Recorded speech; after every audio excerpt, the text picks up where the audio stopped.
Good evening and welcome to the June 10th Board of Education meeting. If everyone could please rise for the pledge.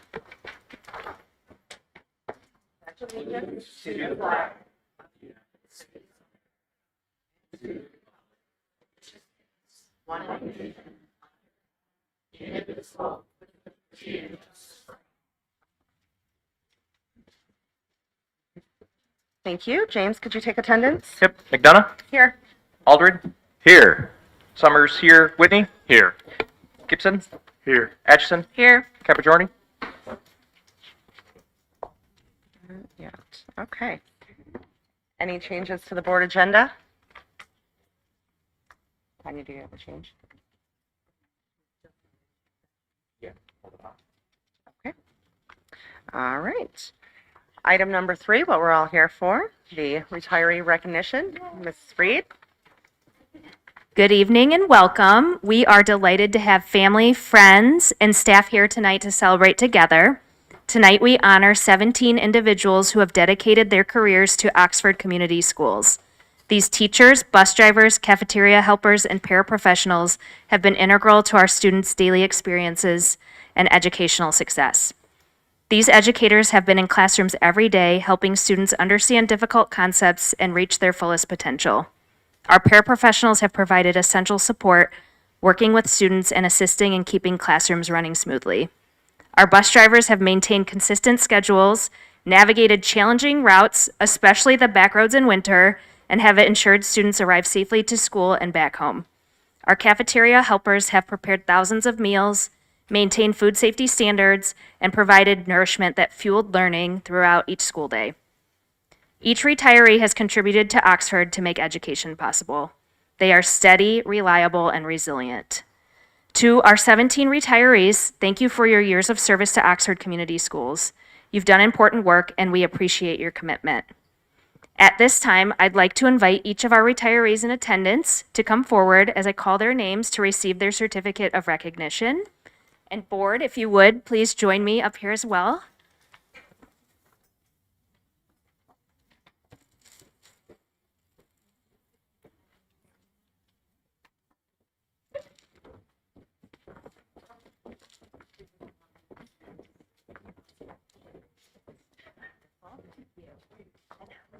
Yes, please.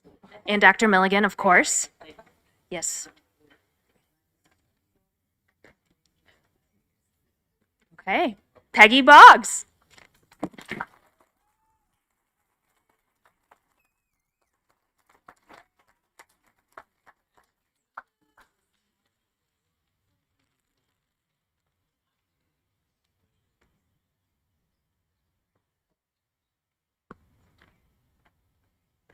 Yeah, Peggy, if you would, retirees, just stand up here. We'll grab one photo with everyone at the end. Marcy Bensman.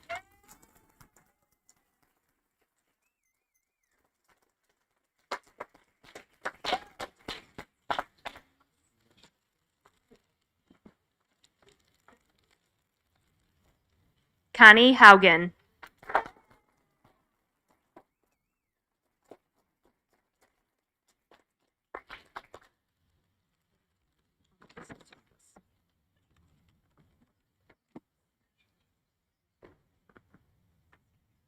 John Hazlett.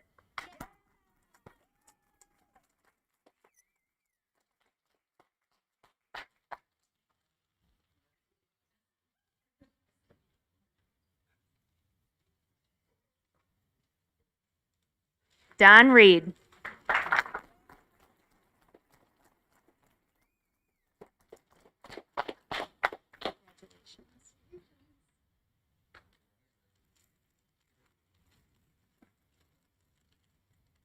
Jim Sturba.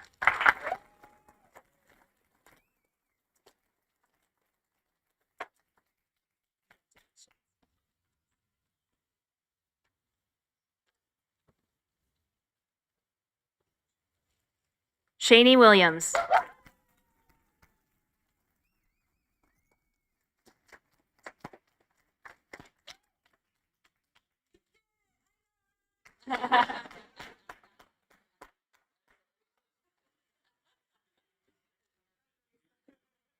Jackie Wiscombe.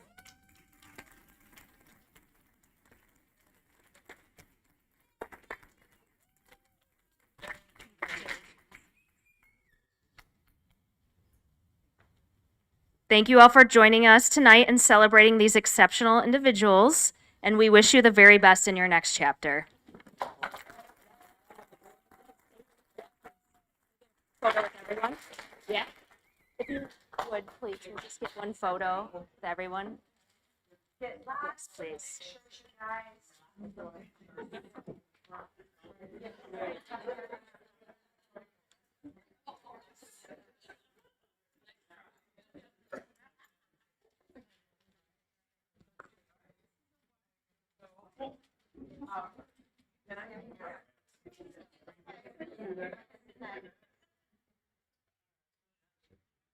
Shorter in front.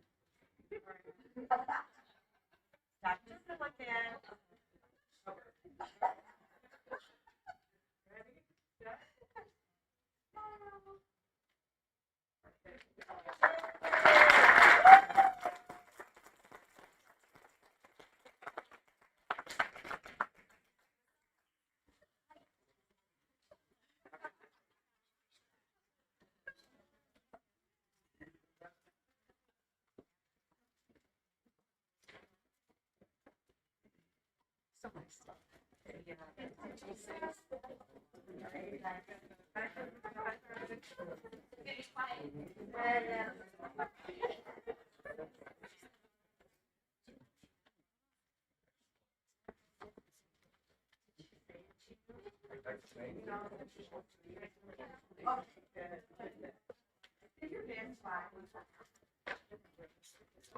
All right. Thank you again to all of our retirees for your dedication to the district and to all of your years of service. We appreciate you very much. Moving into our next presentation, we have transportation with Mr. Mike Strong.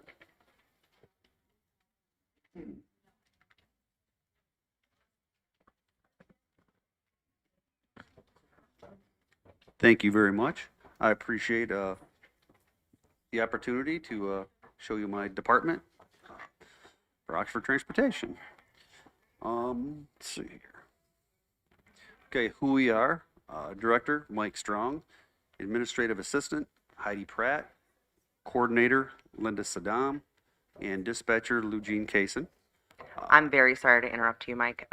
We were told by OCTV that we are only working with one speaker this evening, so if you could speak as closely and loudly as Louder? you can, and for the rest of our presenters tonight, just so you know, it's going to be hard to hear from home and on the recording unless you speak directly in and close, so. I'll get it close. Thanks, I forgot to tell you that. No problem, thank you. So we have 35 full-time bus drivers, 8 special education bus monitors, 2 technicians, and 4 sub-bus drivers. The bus is 48 in total. We have 9 minibuses typically used for students with special needs. 1 has a wheelchair lift. 39 full-size conventional buses. 2 are orthopedic buses with wheelchair lifts for students with disabilities. All of our buses are gasoline powered except for the 2 which are electric. Electric saved us approximately $25 each per day per each bus.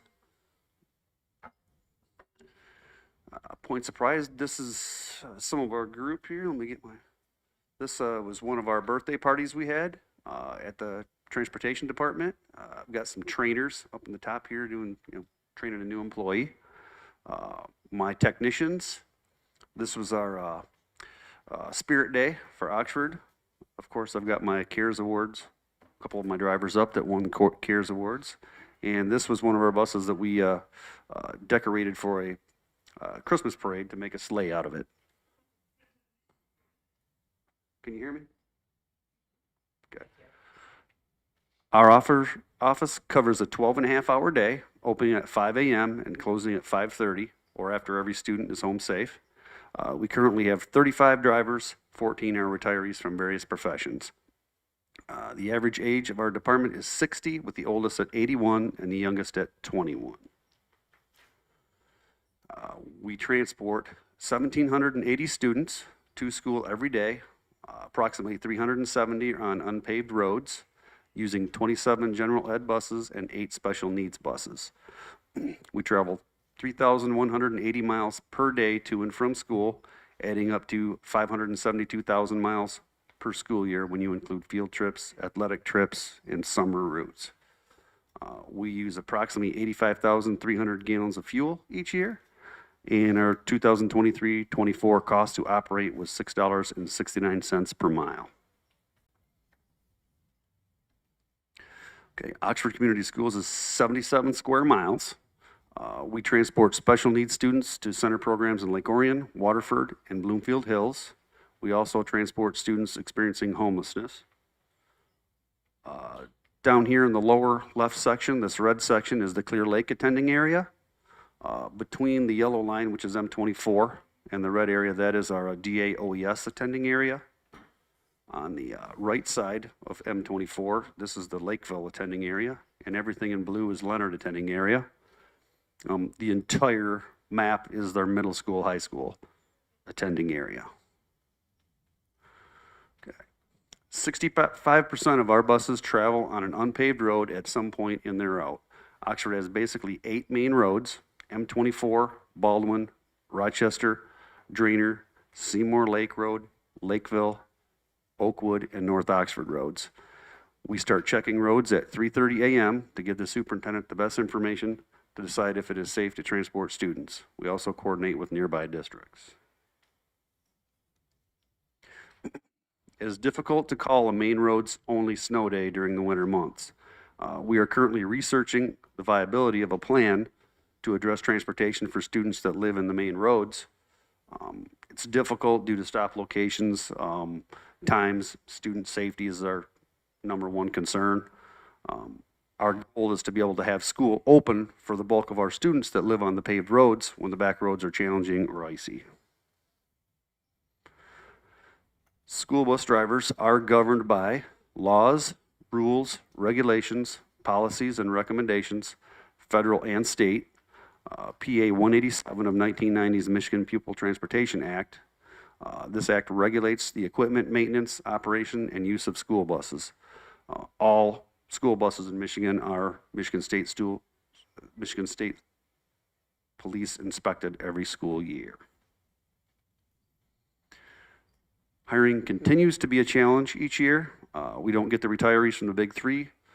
Random drug and alcohol testing may be a barrier. Our drivers, they can't have cell phones within reach of them as they're driving down the road. And the positions generally start off with less than a full-time pay. What you have to do to become a bus driver. You have to do an application and interview with Oxford Schools, take 4 tests at the Secretary of State's office to get the CDL learner's permit and 2 endorsements, cost of about $70. We fingerprint and criminal background check, DOT physical, pre-employment drug screening, the district Allison Vector trainings, entry-level driver's training, theory training, it's federal online, 3 to 5 weeks, paid training in an Oxford Community school bus, usually 2 or 3 hours a day, going out with one of our trainers. Road test with a third-party tester. Spent a week or 2 driving with some of our other drivers, learning some of the routes and where the schools are and our specific ways of dropping students at schools. 21 hours of beginning bus driver's education at Oakland schools, at a cost to the district of approximately $2,500.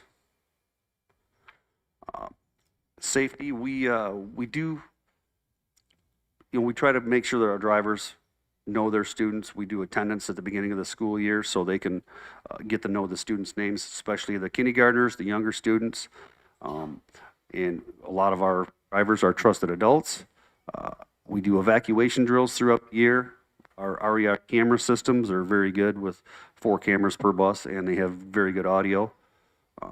Communication with the administrators with our 2-way radios, as well as our Allison Vector trainings.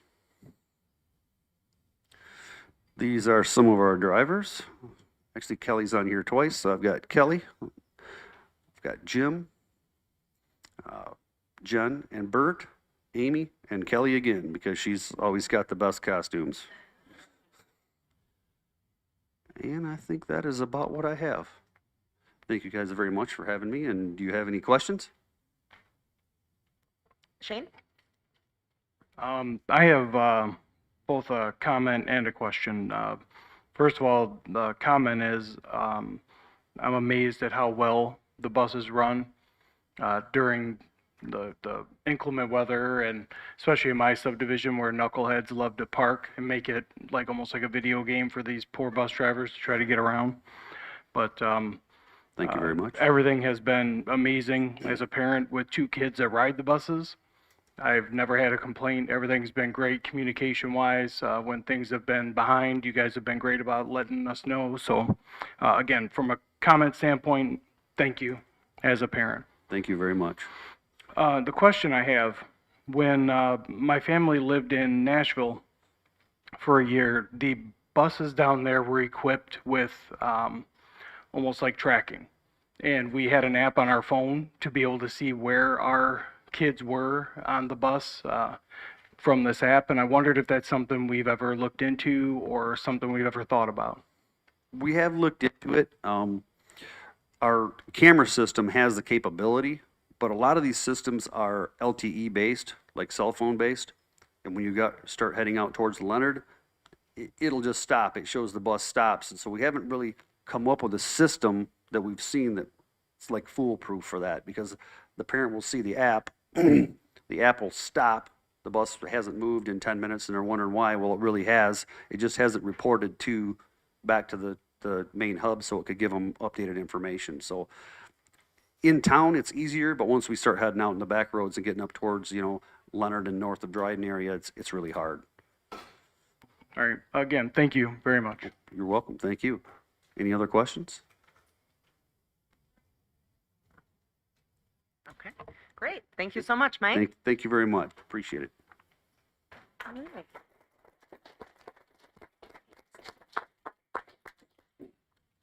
Moving into item B, our bullying survey update with Ms. Bittner.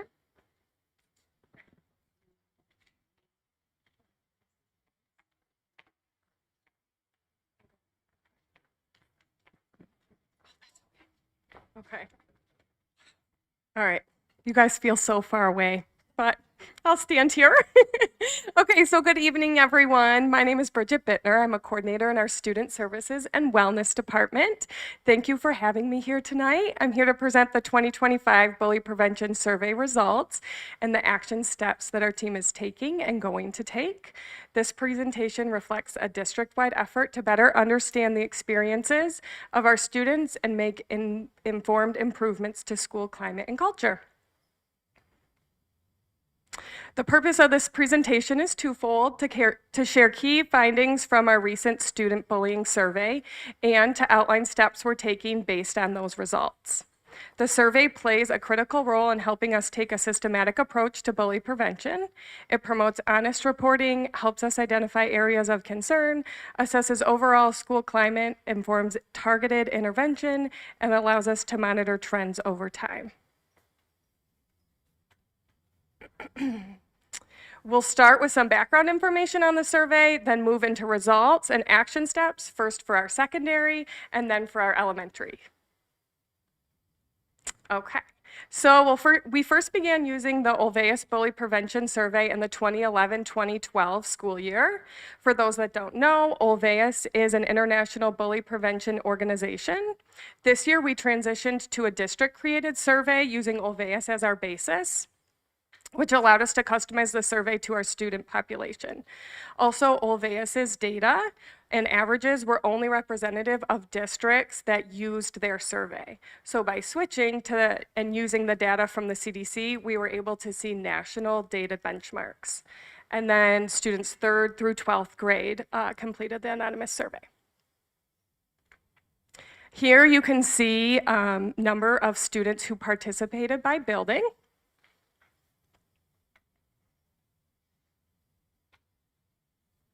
And now we're going to get into our secondary results. So this slide shows percentage of secondary students grades 6 through 12 who reported being bullied at school in the past 12 months, with this year being 19% and the national average being 34%. As you can see, we are trending downwards, which is great, but it shows that we still have work to do. This slide shows the percentage of secondary students who reported being bullied at school sorted by those who reported having an IEP. This data helps us ensure that we're addressing the needs of some of our most vulnerable populations. National averages are in the dark blue, and Oxford schools numbers are in the light blue.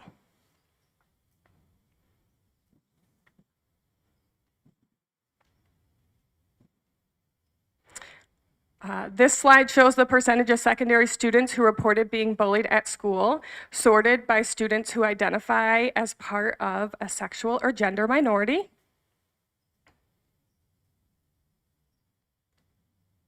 And then this data shows the percentage of students who reported being bullied, broken down by race.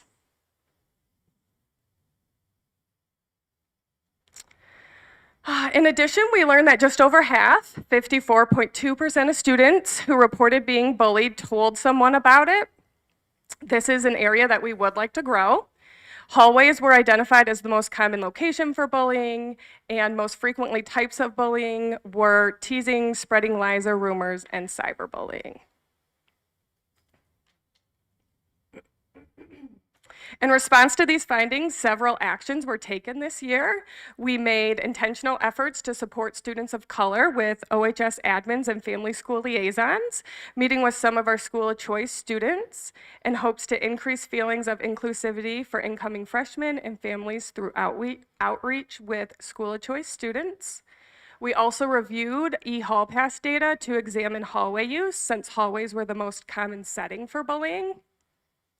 Middle school bully prevention lessons delivered by high school mentorship class were adjusted based on student feedback. Next year, we plan to expand our efforts through ongoing advisory lessons on empathy, inclusion, resilience, and diversity. Continued engagement with counseling office to address specific trends they're seeing with students. Seek student input on why they may not be reporting instances of bullying. Professional learning for staff to strengthen the understanding of the policy and recognize and address bullying. Ongoing reminders with students around reporting, and consider additional ways to address bullying in the virtual and hybrid environments. Now we're going to look at our elementary data, which is 3rd through 5th grade students. Okay. So this slide shows the percentage of 3rd through 5th grade students who reported being bullied. Please note that there is no national CDC data for this age group due to challenges with consistent self-reporting at younger ages. So as you can see, we do continue to trend downwards, but of course we want to continue to see this number decline. Among elementary students who reported being bullied, 62% reported it to someone. The playground was the most commonly reported location, with the primary types of bullying being teasing and exclusion. To address these issues, FSLs delivered 2 lessons from our second step bully prevention unit. Data was also shared with staff to raise awareness of where and how bullying is happening. OES implemented the Play Fit Recess program in hopes to decrease playground incidents. We increased social connections through classroom circles and reviewed expectations with students. Next year, we're planning to enhance the playground experience with some schools adding a dedicated space for board games and reading. We'll teach and encourage students to use the buddy bench when they're feeling left out. Continue our second step lessons to help kids become kind, confident, and capable, and ensure that every child knows who their trusted adult is in the building, in hopes that students feel comfortable going to them for support. Thank you for your time. We recognize that bullying is a complex issue, and we're committed to making our school more welcoming for all students. And I welcome any questions or feedback you may have for me. So just Mike, sorry. a quick question. Yeah.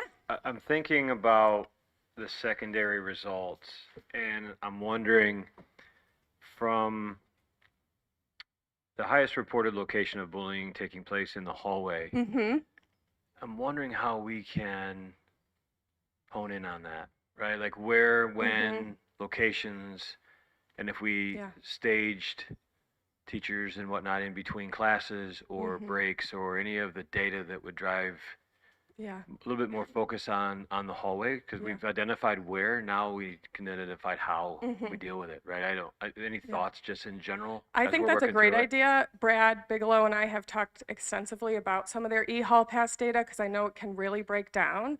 But we even talked about enhancing the survey for next year. So if it is the hallway, is it during passing time? Is it before school? Is it after school? So like also trying to figure out some of those, like try to really hone in on it. So, you know, thank you for the feedback. Maybe No, we can awesome. add some questions. to Great try to response. figure it out. Thank you. Thank you.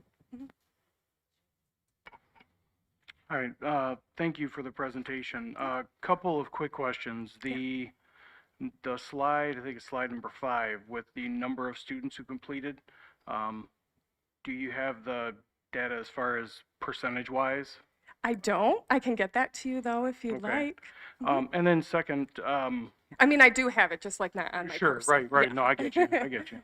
And then second, is there any thought maybe in the future of if students decide they don't want to take the survey, if they want to opt out, is there any thought of including a section where they could give their feedback as to why? That's a good question. So you mean if students want to personally opt out, not the parent wants to opt them out? Right, right. That's a good question. We haven't thought of that, but that's definitely something I think we could take into consideration for Okay. sure. All right. Thank you. Thank you. Anyone else? Ann? I just want to thank you for the commitment, the time, the effort, and the care that you've put into this survey, not only making it something, you know, even more improved upon after you've seen what's out there and really making it tailored to our district's needs and making sure that every student's concerns can be voiced Thank you. in a safe environment. I appreciate that. Thank you. I'll echo everyone's kind of comments, but one of the things I certainly appreciate it tailoring it more towards our district. On that note, I'm wondering if there's a better data set to compare to than the national average, right? Because Yeah. just the variables we're talking about, I mean, nationally we're so diverse across those different demographics, and so I'm just wondering if maybe. I don't know. I mean, if there's a better way to tailor it so we really Yeah. understand where we fall with this information. Are you thinking maybe like something more like Oakland County general or like the I mean, districts around I us? was thinking that, but Yeah. then there's such diversity in Oakland County as well. Yeah. Yeah, but something similar to that, yes. And I'm not even sure, like, you know, I definitely can say that Oxford is in like the forefront in all of the things that we do for bullying. So I would be even interested to see if there's even other districts that have this data. But if they could, if we Yeah. could even compare it to like our surrounding districts, that could be helpful. Yeah. Yeah, okay. Yeah. Thank you. Thank you. Sorry, that just made me think of one more question. Is there any data out there for community school districts that have experienced similar tragedies, that we wouldn't be able to use that as a data point and compare, you know, like what our results are from our students and what their students are experiencing or have experienced? So I can definitely ask.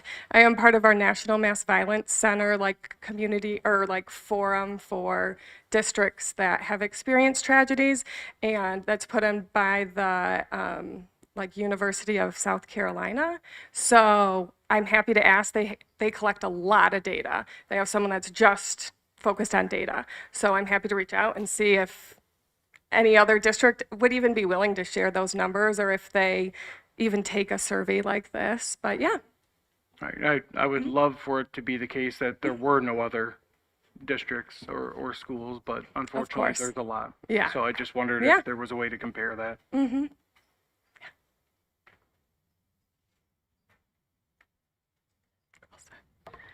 Okay, thank you so much for the Thank you. presentation.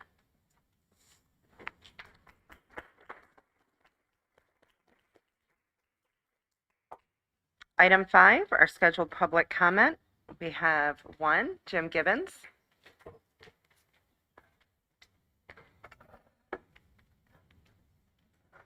Good evening again. Hopefully this is loud enough for the TV to pick up. A couple of things that I wanted to address tonight. First of all, I wanted to extend a thank you, a congratulations, and an acknowledgement of the work that the central office team did along with OEA in negotiating the OEA contract. Huge undertaking, this negotiation year, because we added a bunch of new language into the contract to cover evaluations and discipline and seniority and all the stuff that you'll see in the contract, or you have seen in the contract. I want to acknowledge especially Ryan Reed, our Assistant Superintendent for Human Resources, Anita Conja-Collins, John Fitzgerald, Pam Beal, Janet Schell, Jordan Dennis, Maria Murphy, most of them were in most of the sessions, but sometimes they were guest bargainers as we had issues to discuss. And then Sissy Patterson and Courtney Mikowski as well. Sissy was very, very, very hardworking in putting together all of the different elements of the contract as we bargained, and just a huge thank you to her. Dr. Milligan, I want to thank you for your leadership of your central office team and empowering them to sit with us and bargain. Obviously, the OEA negotiation team as well, huge thank you to them, and board for your leadership of central office and giving them freedom to bargain. I don't know how much you're aware, like how we do things in Oxford is unique, it's special, that we're able to sit and negotiate a 4-year contract and come up with an agreement and do it without being in the media and without picketing and without all these things, and have great open dialogue at the table. We spent hours and hours at the table going through the issues, and I'm very appreciative of that process and just want to make sure that everybody gets acknowledged for that. I also want to, changing topics, throw support. I know that there's going to be a couple safety recommendations later on in this meeting regarding backpacks and moving away from clear black backpacks. As a parent, even though my children are all graduated now as of May, I would greatly appreciate the fact that we're moving away from the clear backpacks. They're not durable, they're expensive. I know my daughter would have been very ecstatic to have a regular backpack. I also want to show support for the changes that we're making for Evolve and the recommendations that are being made for the Evolve system and scaling back the number of people that we use Evolve for at the high school. And last, I just want to tell you how happy I am to see the board continue to have dialogue around the millage issues. I see that that's also on the agenda tonight, and just stress again the importance of getting these millages passed and what that means for the growth and continued strength of our students and their programs. So thank you all. Hopefully you won't have to put up with me for a couple more weeks.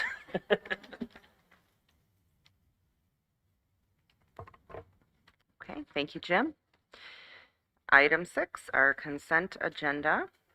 You'll see your HR updates and minutes in the packet. Would anybody like to make a motion? Mike, thank you. Move to approve the consent agenda as presented. Support, Shane, thank you.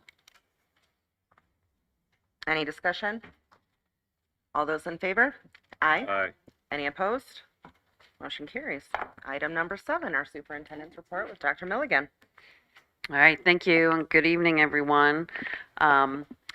I'm going to give a general highlight of all of the activities that have gone on literally in the last 2 weeks. It's amazing all the things that we do in the Oxford Community Schools. So I'm just doing a super high overview of those. It's not comprehensive. There were so many things going on all at once. If I could have split myself in 10, I would have loved to have been at all of the events because they were just so exciting. We had Student of the Month awards, we had Student of the Year awards, just all sorts of things. So I'm just so amazed by our staff, our students, our families, and support of their students. It's just a joy. So if I turn this on, Aaron, this time, hey. Look at that. So this is an example of an end of school experience. This is DA. These are our first graders. They went downtown. It was a field trip. The goal is for them to learn around goods and services. So we worked with the DDA to facilitate these visits. And they're really looking at different careers in real world action. So if you, let me see. Does that work that far? It does. So this right here, that's Chief Sowald. of the village police. And these little ones are in jail, believe it or not. I think there's probably other things they could be seeing in the police office, but that's where they went. I'm sure they were fascinated. You probably can't see it, but this little guy right here, his little face is just, he's in awe. Like, oh my gosh, what is happening right now? It's a great picture. And this is Sick Pizza. They're making pizza crust. So it's just so great to partner with our local businesses. They really do a great job working with our teachers and our students. They show their work, they invite us in, and it's such a great connection for our students. All right, this was our Bridges students. So they have in May something called Maymester. And essentially what they do is they develop an action of service around a topic that they're really passionate about. So they research their area of interest, and through their research, they develop an action plan, and then they implement it. What this was a gallery walk. We were all invited to, and this gave them an opportunity to show what they learned during their research, research. And we all had a chance to go around, and there were papers for us to give feedback in terms of their project. They were so well spoken, and I think what struck me the most is just how passionate they were. Many of them focused on mental health. This group in particular did activities at the middle school for like breathing activities. They taught them breathing activities, ways to help themselves calm down, and they collected data regarding those actions and how it impacted the students. So it's really great, and they were so excited to talk about it. So that was very fun. That was amazing. This is our middle school group. This is newspaper and yearbook. They took a trip to Comerica Park to explore journalism beyond the classroom. This is Clear Lake's field day. I have no idea how they got that picture. I'm almost certain they're on the roof, but I will not, acknowledge that. Let's say it's a drone. We'll say drone. But I know that Principal Nimi sent out a message in her newsletter just thanking all the volunteers. Something like this is not easy to pull off. And I know so many of our parents volunteered to help with this day. I think it was a beautiful day. They're all color coordinated, which is super fun. So again, another end of school experience that just brings so much joy to our students and our staff. And of course, Leonard actually had a water day. So they had, the fire department came out, sprayed him with water. It was one of the days. Rest of the week was cold, but this day in particular was really hot. I don't know how that happened. I absolutely love this picture. This guy is just so happy about being in the water. How fun is that? Makes me a little jealous. Also, we had quite a few athletic celebrations. So this is our girls soccer team, who are the district champs. They haven't had that championship since the 90s. So they really, really rocked it out. Before this game, they beat Lake Orion, which was very fun. I think it was 4-1. It was at our last board meeting. And then they beat Clarkston. This was in a shootout after an overtime. So we beat Clarkston. And then we went to regional semifinals in Grand Blanc. Unfortunately, we lost to Heartland. But again, such a hard-fought match. Gorgeous night for soccer. And they just played their hearts out. It was absolutely incredible. And again, a shootout after overtime. So our young ladies, they were exhausted, but they did such an amazing job. I was just so proud of them, and our fans were just cheering, and it was a great evening. Even though the outcome wasn't what we were looking for, they did a great job. Track and field, we had quite a bit of success, track and field. So Alex MacArthur placed 14th in the 3,200 meter run.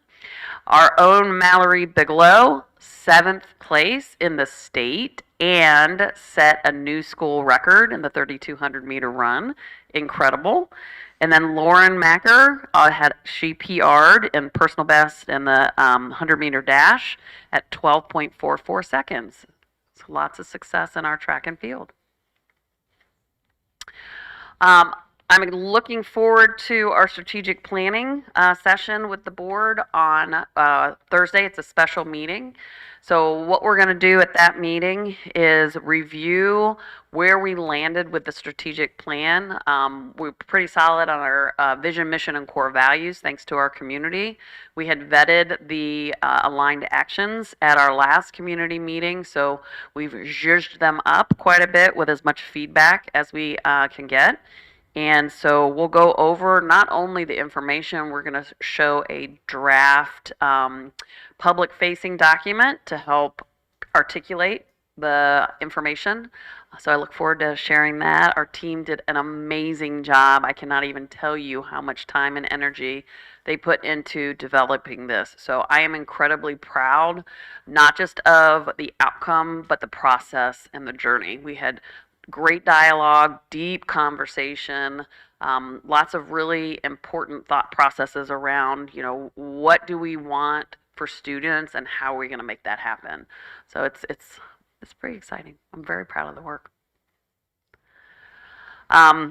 Although school is out, I know it's only day 2.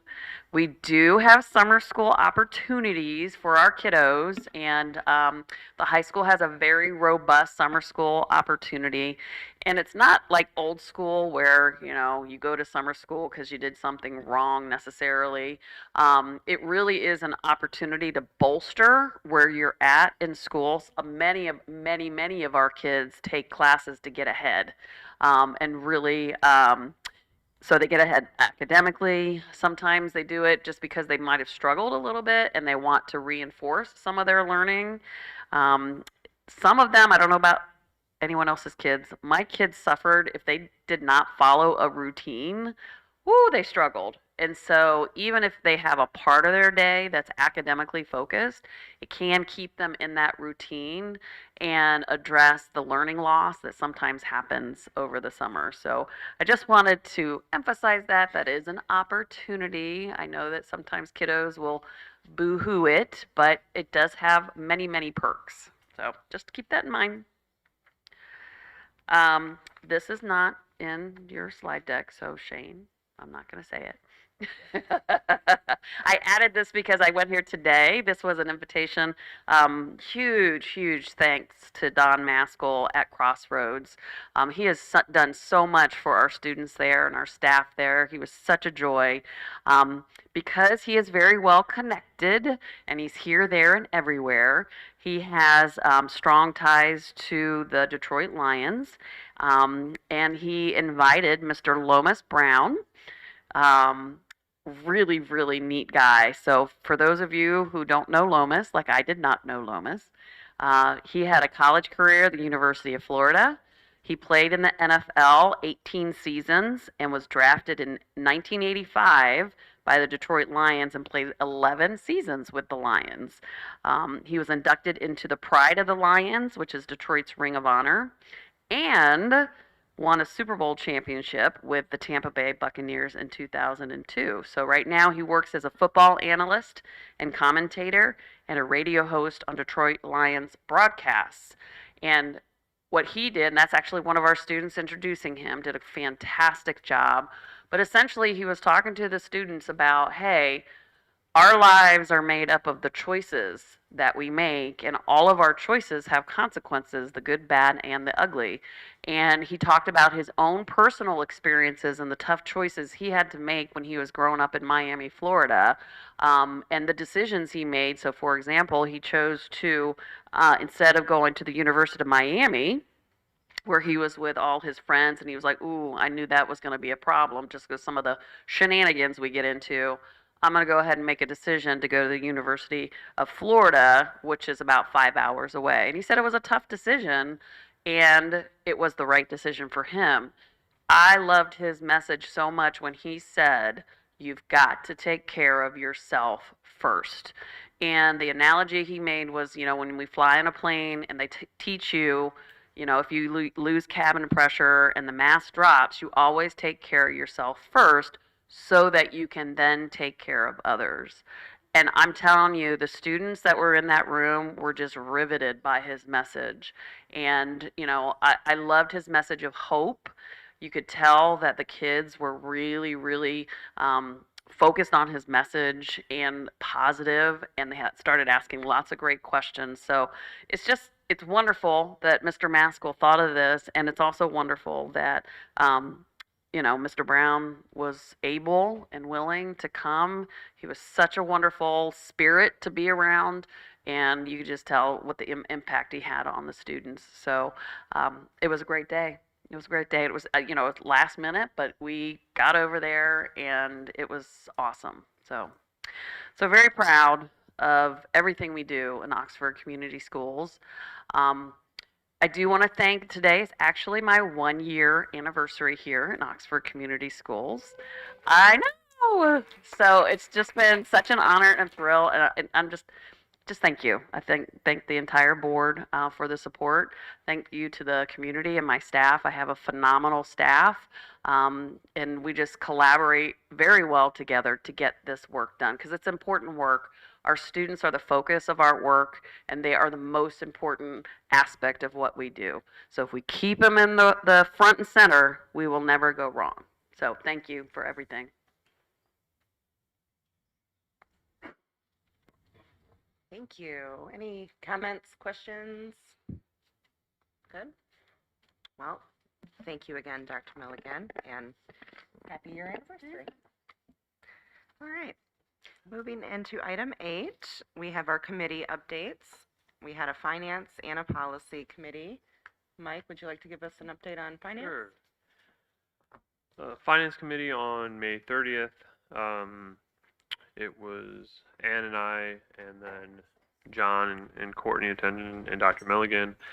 We the first item was the final amendment review. Actually, what we're going to be talking about here, most of which we'll be talking about here, and we went over kind of hopefully more in detail than we'll go here. To that time, the snapshot of where we were with the final amendment, and kind of just saw the different adjustments per line item. The millage proposal discussion and sinking fund discussions were both reviewed there. We talked a little bit more in depth on how what it meant for the community, and how would we be able to communicate exactly what this means to the school and the community themselves. We'll be talking about that again today. The ABM, the service contract team, we went over that, the discussions, looking at a 1-year extension to that contract, and right-sizing some of the responsibilities between our own employees and the service contracts.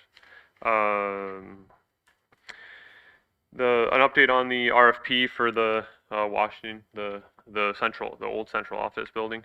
That's in process. Not really a huge update there. I think we mentioned on how long we'll want to have it on the market once we're talking about. So we touched base on that point, and then some of the project updates as far as the kitchen, the boilers, all of that. So anything I missed, Dan? Okay. Okay, thank you, Mike. Any questions for our finance committee? Okay. Policy committee, we met last week, and we had a couple updates on our parent committees, one being the Sex Ed Advisory Board. If you'll remember, we chose those members at the beginning of the school year in '24, and they have since met 3 times, once in '24, twice this year. As parents, you'll have also seen the survey that was sent out recently. And so Anita gave us an update on that committee and how things are moving along. It sounds like they are coming together, becoming, a cohesive group and bouncing a lot of ideas. It sounds like it's very productive. The next step for that committee is that they will meet again in the fall to go over that survey that they had sent regarding the sex ed curriculum. And so at that point, policy committee had asked that we receive an update as a board hopefully in the fall, if it aligns well with when they meet and when they have a report to give back. If you'll remember, we haven't had a report from them in quite some time, and so we really want to get on that cadence of every 2 years. And so our hope is that it's 2025 at the latest, maybe spring of 26, depending on how their next meeting goes. So that was the first committee. The second committee was the Parent Safety Committee. There were a couple of members there due to moving and whatnot that could not fulfill those responsibilities any longer. And so they had met, it was within that couple of weeks, so recently, and decided that they would like to add 3 more, ideally, into that committee to give representation to Ova, Bridges, and Lakeville, excuse me, that did not have a current parent representing those schools. So the principals will work alongside that committee to hopefully engage 3 more parents in there. And again, coming along great, productive meetings. And Shane will be staying on that committee. We had talked about that. And then lastly, we didn't have any formal policy review as far as we didn't have an update from Troon. So we continued our work of going through individual policies. There will be one that's sent to governance. It's a pretty hefty policy. It was 2203 or 9. You'll have it for your governance committee. It's already updated in our Google Doc. But that one was pretty hefty, and we had a lot of questions on that one. So you'll be seeing that come to you. But at this point, we don't have first reading for any renewing of policy. So that's that. Shane, Mike, did I miss anything? So on that policy that you're bringing over, you sent it over, did you guys get all your questions answered for that? No. Okay. There is a lot of questions specifically for cabinet members and Tanya, so she will be working. Legal as well. Yeah, Okay. it's a hefty one. Okay. And so you'll have it in the Google Doc with hopefully the questions and answers, at least most of them by then. If not, it'll, Okay. it'll be a work in progress, but that's a real big one that took up a lot of our discussion. Okay. So, Thank you. yeah, no problem. Who else? All right, thank you. Item B, our field trip first reading, we have Clear Lake 5th grade camp. And then for approval, we have our OHS band field trip. Would anybody like to make a motion on that? Anne, thank you. Move to approve the OHS band field trip as presented. Support. Mike Whitney, thank you. Any discussion? All those in favor? Aye. Any opposed? Motion carries. Item D, our secondary ELA curriculum. As you'll remember, we had this discussion at our last board meeting, and if there were any additional questions, I haven't seen any. So if somebody is comfortable to make that motion. Shane, thank you. Move to approve the Common Lit and Study Sync curriculums beginning in the 2025-2026 school year. Support. Ann? Any discussion? All those in favor? Aye. Any opposed? Motion carries. Item E, our MASB membership renewal. Again, we had the first reading at our last meeting. If anybody, yeah, Shane. Move to approve the MASB membership renewal as presented. Support. James, thank you. Discussion. I just have a general question. So I think some of the questions since I've been on in general, do we have options? Is it something where we feel we just check the box and continue? Are there better options moving forward? I understand that there's probably repercussions when it comes to moving away from MASB, but general support for the initiatives that we've been setting forth, some of the meetings that I've attended with MASB, do we as a group feel that they are in support of our initiatives and what we're trying to achieve as a board? I'm just asking a general question. We've had some kind of dialogue over the past, just my short time being here, that they're not always aligned with what we're trying to achieve. I just thought I'd throw it out there as to a discussion point on, are there options? And if that's a similar feeling or not? It's not relevant if it's good or bad. I'm just asking the question versus just rubber stamping, right? Basically, what I'm understanding is what are the consequences if we don't renew?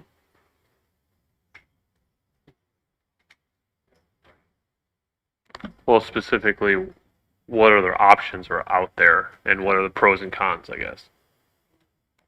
Yeah, I mean, I think we as a board need as much support as possible.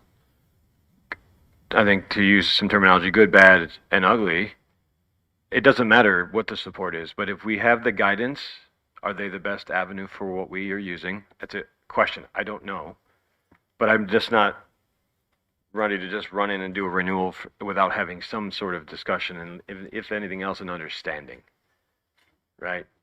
If we change technology, is it better or worse? Same type of methodology. Have we done the due diligence? Do we know our options? Have we weighed our options? And is there an opportunity maybe to collect that data and then we have a conversation about it to say this is good, better, and best? Do we know if MASB is on one of those tiers as far as good, better, and best? General question. I don't have any background, but I'm just, when it comes to renewal, I look at those things myself. I'm not going to renew just for the sake of renewing. So I don't know if there's any knowledge or experience or background that anybody has on that, and if I think that's the only association that's in Michigan that's out there for it. And then I know since we've been on the board, like we've reached out to Brad, their legal, on different questions and stuff for when it comes to that and their presentations that they do. But he's always gotten right back to when we've reached out to Brad, and that's part of the benefit of being a member with them. Okay. It's kind of that. So it's not going to Troon or other legal counsel and necessarily getting billed for it, but one-off questions. And then they have the classes and stuff that go, obviously, that we do. But I was just doing a quick look, and I think that's the only like association membership that's out there in the state of Michigan. so really don't really have an option anyways.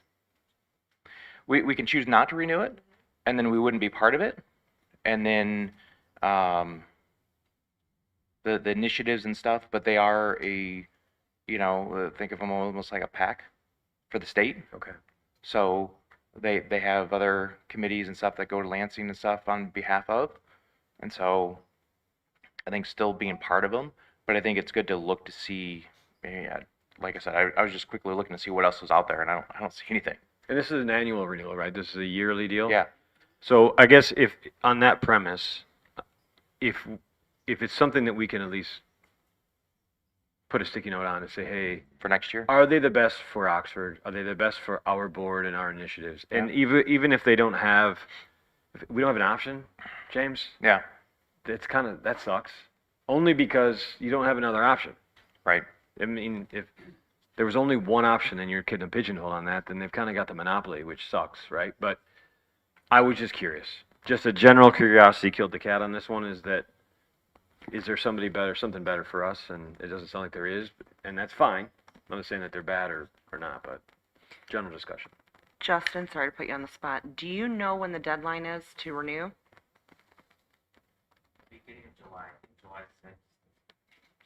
So potentially, we could table this until our second June meeting and maybe do a little bit more research and develop pros and cons and come at it. I think that's I appreciate you bringing it up. It's certainly something we've had discussion about, so. I mean, I saw that on the agenda, and I've been thinking about it, but I think from a conversation perspective, we owe it to ourselves as always to at least ask the question. I'm happy to do some Googling, right? Some binging, right? Or whatever, but, Being a thing.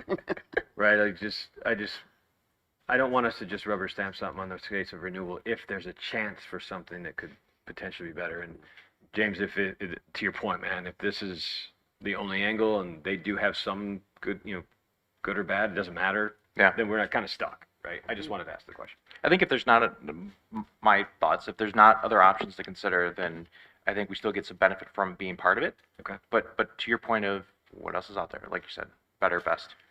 And Mike, one of the things that I appreciate is getting to learn alongside our board members at these conferences, because I think they're really powerful and they give awards, which I love.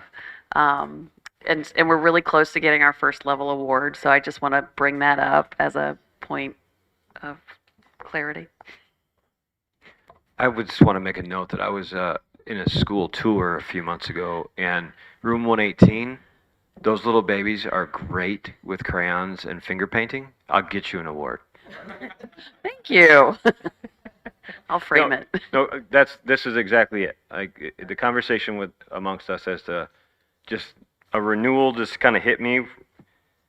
Do we have any data to back up a decision just to renew, right? And options for or against, and then the cost.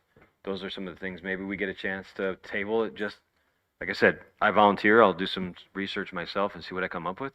If we want to collectively agree, or maybe the next meeting or the next opportunity we're together talk about it. I'm up for all ideas. I'm just asking the question. So. Any other thoughts or comments on that?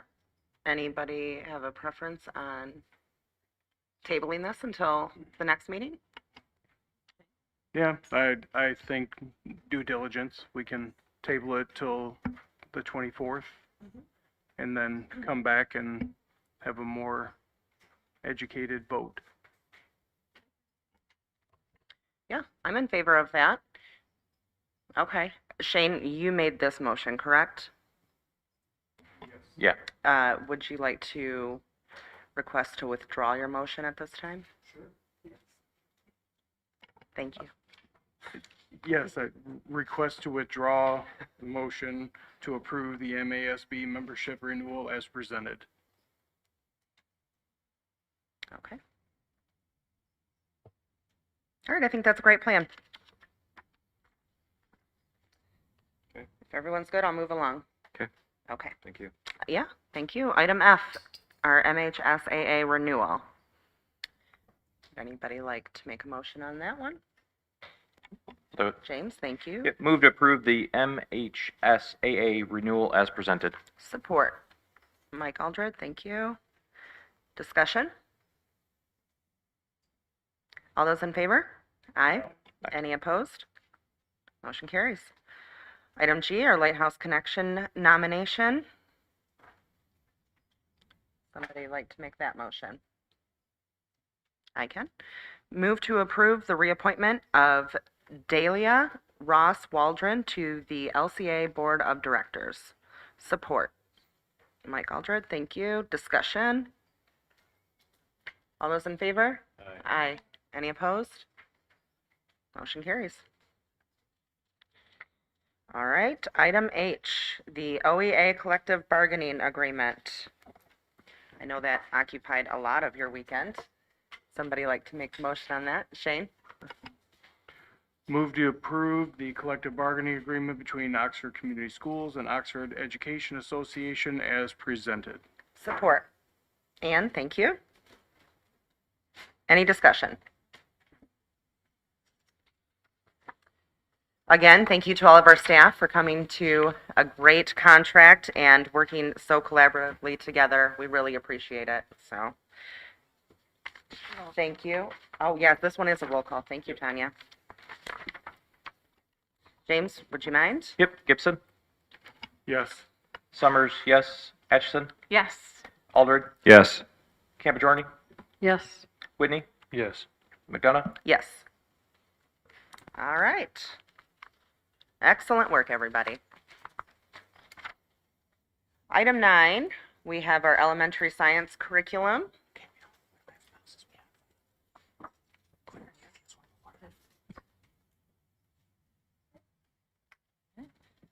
All right, good evening. 'Tis the season for teaching and learning, another curriculum presentation. This evening, I am joined by our DK-12 instructional coach in science, Chrissy Merrill. Chrissy joined the coaching team late fall, right? Yep. Late fall. This school year, coming out of the classroom, she has been an amazing addition to our coaching team. and jumped right into a pretty stressful 2 curriculum pilot and got us to a great point. So I'm going to hand it over to her to present our recommendations for elementary science. Good evening. I'm here to talk about our pilot process that I helped facilitate and support this year. I'm going to tell you all about how that process was set up, what we found from the process, and how we're using it to inform our decisions moving forward about science education for our elementary schools. We started with why do we want to do a pilot? Currently, our current curriculum is Serial City Science, which we've had for a number of years. My understanding is over 10, maybe 20, like we've had it a long time. And we wanted to make sure it was still meeting the needs of our teachers and our learners. We surveyed the elementary teachers and asked kind of for their feedback on it. And there were some things that caught our attention. Some common feedback we got was that student engagement was inconsistent. Some units were great, others were a little bit hard to sell. They had concerns about some of the student journals and the student-facing materials, that they weren't necessarily of the right appropriate student grade level, especially in terms of writing.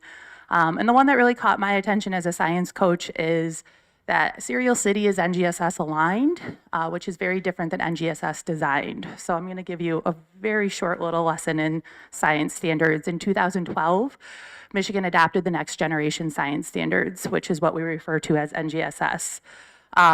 Serial City had already existed at that point, so they took what they already had and fit it into these standards. What makes these standards really special and different was it wasn't just about teaching kids facts, it was about also emphasizing science and engineering practices, like modeling processes and designing investigations and supporting arguments with evidence and skills that are really important in the field of science, but also really transfer to a lot of different professions. So Serial City kind of took what they had and made it fit, but we've seen the emergence of NGSS designed units and curriculums, which are designed to really equally use both of these things and emphasize both of them. A big part of that is what's called a storyline. Instead of just saying, hey, we're gonna learn about electricity, they have this storyline where kids are like, oh, there's a blackout in the city, you're tasked with helping the mayor turn the power back on and figure out how to make sure it doesn't happen again.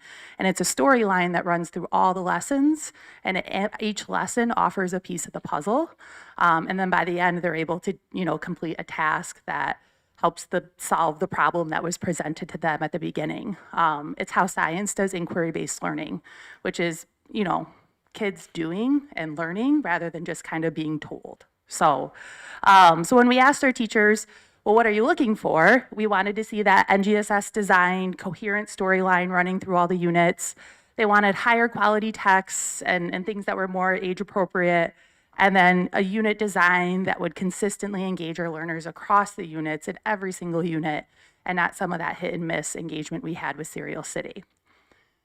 So when we started the pilot process, we sent out a survey asking for volunteers.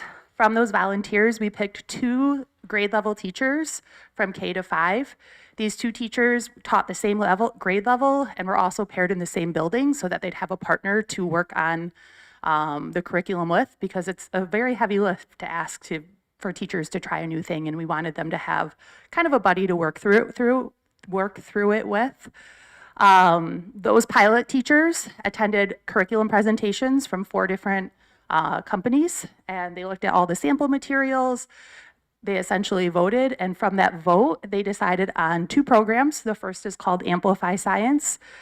Amplify Science is literacy-based. It comes with a variety of teaching modalities, but also has very high-quality literacy materials for the students to read, for the teachers to use. It's very, very heavily integrates literacy into it. The second one they chose was Collaborate Science. This is a project-based program. It's designed around play and kinesthetic learning, and touches on multiple literacies, like a little bit of that ELA component, a little bit of math, a little bit of SEL, hence the multiple literacies. So when we started that pilot process, our teachers for each pilot went through the same process. That started with a training from the curriculum representative. The trainer came out for a day. They learned about the resources, had some time to plan and prepare. While they were doing the pilot, I collected weekly feedback about kind of our main components we look for in good curriculum, things like student engagement, the teacher prep process, differentiation, assessment. I asked them to kind of highlight some good things that were going well and some struggles. Midway through that unit, the person from the curriculum company came back out and did a coaching day where they could help troubleshoot some of the struggles our teachers were having. They could watch the trainer model a lesson. We really wanted our teachers to feel supported in the curriculum pilots so that if they didn't like it, they knew they didn't like it because of the program and not because they didn't know how to use it.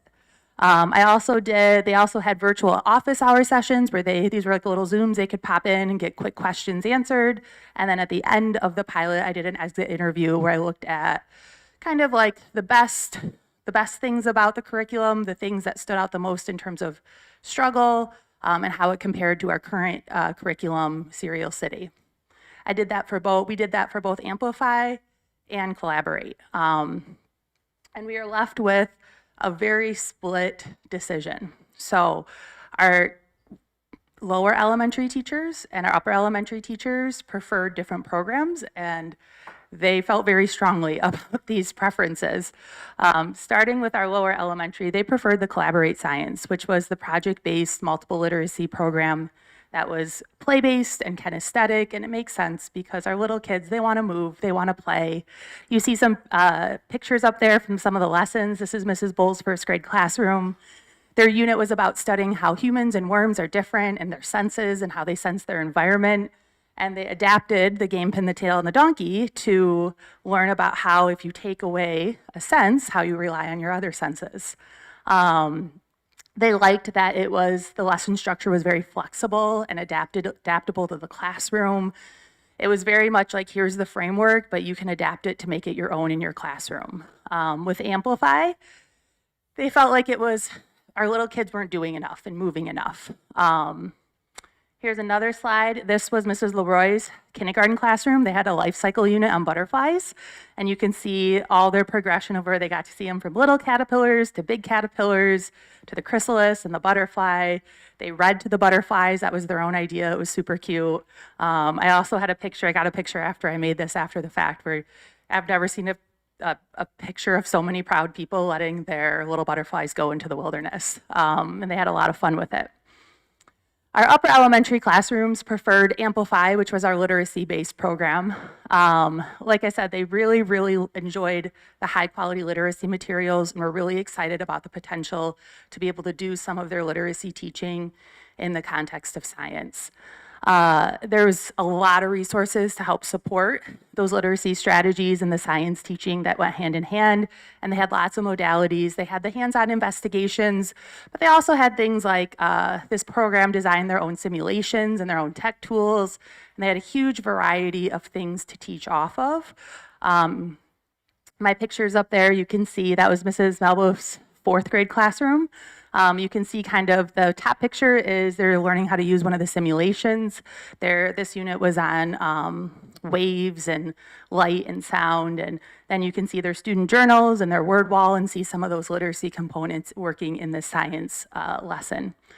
With Collaborate, they didn't really feel like it was as well designed at the upper levels. The student journals were kind of too broad. They're more like graphic organizers. They didn't feel like there was enough guidance in how to use them. And they also felt like in the upper levels, it lacked a coherent sequence because, again, Collaborate's designed to be a framework that you adapt to your classroom, and that adaptation's a little harder at the upper levels when they're learning more complicated scientific processes. So both sides have very valid reasons for liking what they did, and as from a science perspective, I absolutely understand how they came to the conclusions that they did. There was another example of Amplify Science. That was Mrs. McDonough's third grade classroom. I observed this lesson. They were given a task where they had to make this paperclip like float, and they gave them a set of materials, and that's all the direction they gave. And I thought it was going to be super easy, but I definitely had to look at my partner and see how they were doing it because I was struggling a little bit. But it was awesome because there was like, the class came up with 7 or 8 different ways between the kids to achieve the same outcome.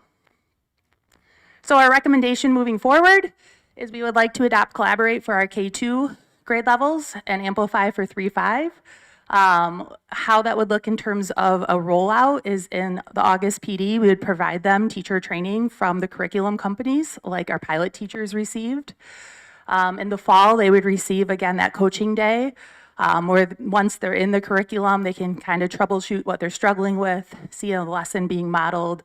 And then myself, along with the other elementary coaches, have developed an internal coaching day where in between units, we have a structure that would be used by all the coaches to help reflect on the unit that they just finished, troubleshoot, learn resources, what are they struggling with, and then plan for the next one. So we're being really intentional about supporting them throughout the year instead of just supporting them at the beginning of the year. That's what I have. Questions, comments, feedback? I know I talk really fast. Questions, comments, board? No. Mike? Obviously, with doing it K through 2 and 3 through 5, are you seeing any continuity challenges throughout that curriculum, or? That's a good question because they're both NGSS designed. Their structure is very similar in that the units are designed to be that inquiry-based storyline. So it's going to feel the same for K2 than it does with 3. It's going to feel exactly the same because they're going to start the unit with, we have this question or problem we have to solve, how do we solve it? What's really different is the how they're teaching those things in the lessons. So as they get to those older grades, the lessons are going to be more reading-based and tech-based over the kinesthetic play-based, but the overall structure of the units are the same. Cool, excellent, thank you.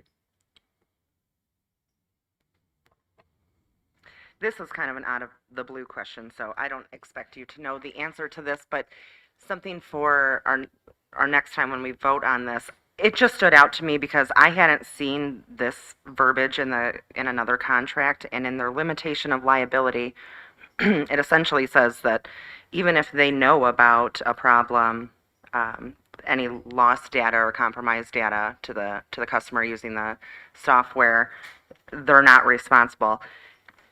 Do you know maybe if we can talk about it next time, if our IT department looks over and kind of vets these companies before?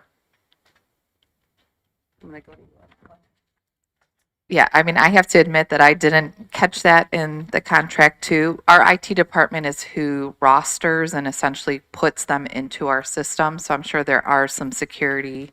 But Matt, I mean, you're here. Maybe you can help us. If not, we'll I don't want answer to put you next on the spot. time. We can talk about. Yeah, we can talk about it next time. But I'm gonna write it down. Appreciate Yeah. it. Yeah. Sorry, I didn't give you advance on that, so That's my okay. bad. All right, anybody else?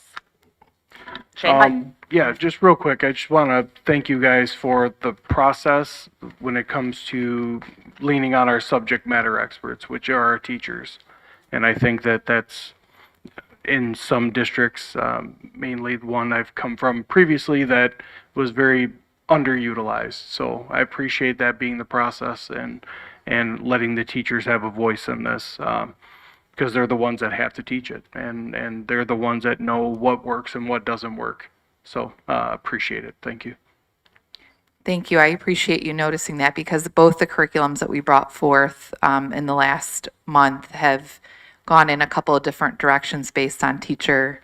I mean, ideally you do like a K-5 adoption or a 6-12 adoption, but meeting the teachers and the needs that they have to meet the needs of their kids is really important, and being responsive to that is important. So I appreciate that. Well said. Sarah Beth? I just want to thank you. That took a lot of work, and I really appreciate you doing that. And not to be naive here, but what does NGSS stand for? That stands for the Next Generation Science Standards. It's the current standards that were adopted by Michigan and all the other states in 2012. And again, what sets them apart from different science standards in the past is we're still teaching content information, but we're putting an emphasis on teaching skills and practicing skills. And those are being equally weighted rather than just focusing on content like vocab and the nitty-gritty facts. So it's going kind of above and beyond just the content. I'll just plug in a little bit for our strategic plan goal number 2 around being knowledgeable, critical thinkers. So you're going to see that we're really going to be leaning into when we make curricular choices, that our curriculum choices help to elevate what we hope to see in our students when they leave. So NGSS is a great set of standards that helps us elevate in that direction too. So thank you. Okay, thank you both, and thank you to all of the teachers. That was a lot of work, and we appreciate it.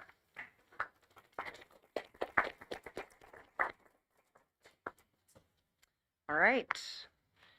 Item number 10, Finance and Operations. We have the L4029 approval. Are you speaking to this one, or are you speaking to the next? I can give a 2-minute blurb on this if you're comfortable with how we went over in the hearing. Yep. That's good too. Fantastic, thank you. So you good with it? You want me to speak? Yeah, just give a quick recap. Obviously, we had the truth and taxation hearing before this, but for those that were not there, and that was not recorded, so Okay. just a quick synopsis would be great. So thank you. In the packet is a 19-page document affectionately known as the L4029 tax rate request document. We do this every year. The board authorizes these documents. We pass them on to our tax collecting authorities, and this is what tells them how much to levy on what type tax and what community, sub-community pieces. So within the packet, we have Addison, Brandon, Oxford Township, Dryden, Hadley, Metamora Townships, Lapeer County, and Oakland County. Our district does straddle 2 counties, so that makes these documents a little more verbose and complicated than a district, say, in the middle of Oakland County. So if you have any questions, I'd be happy to address them.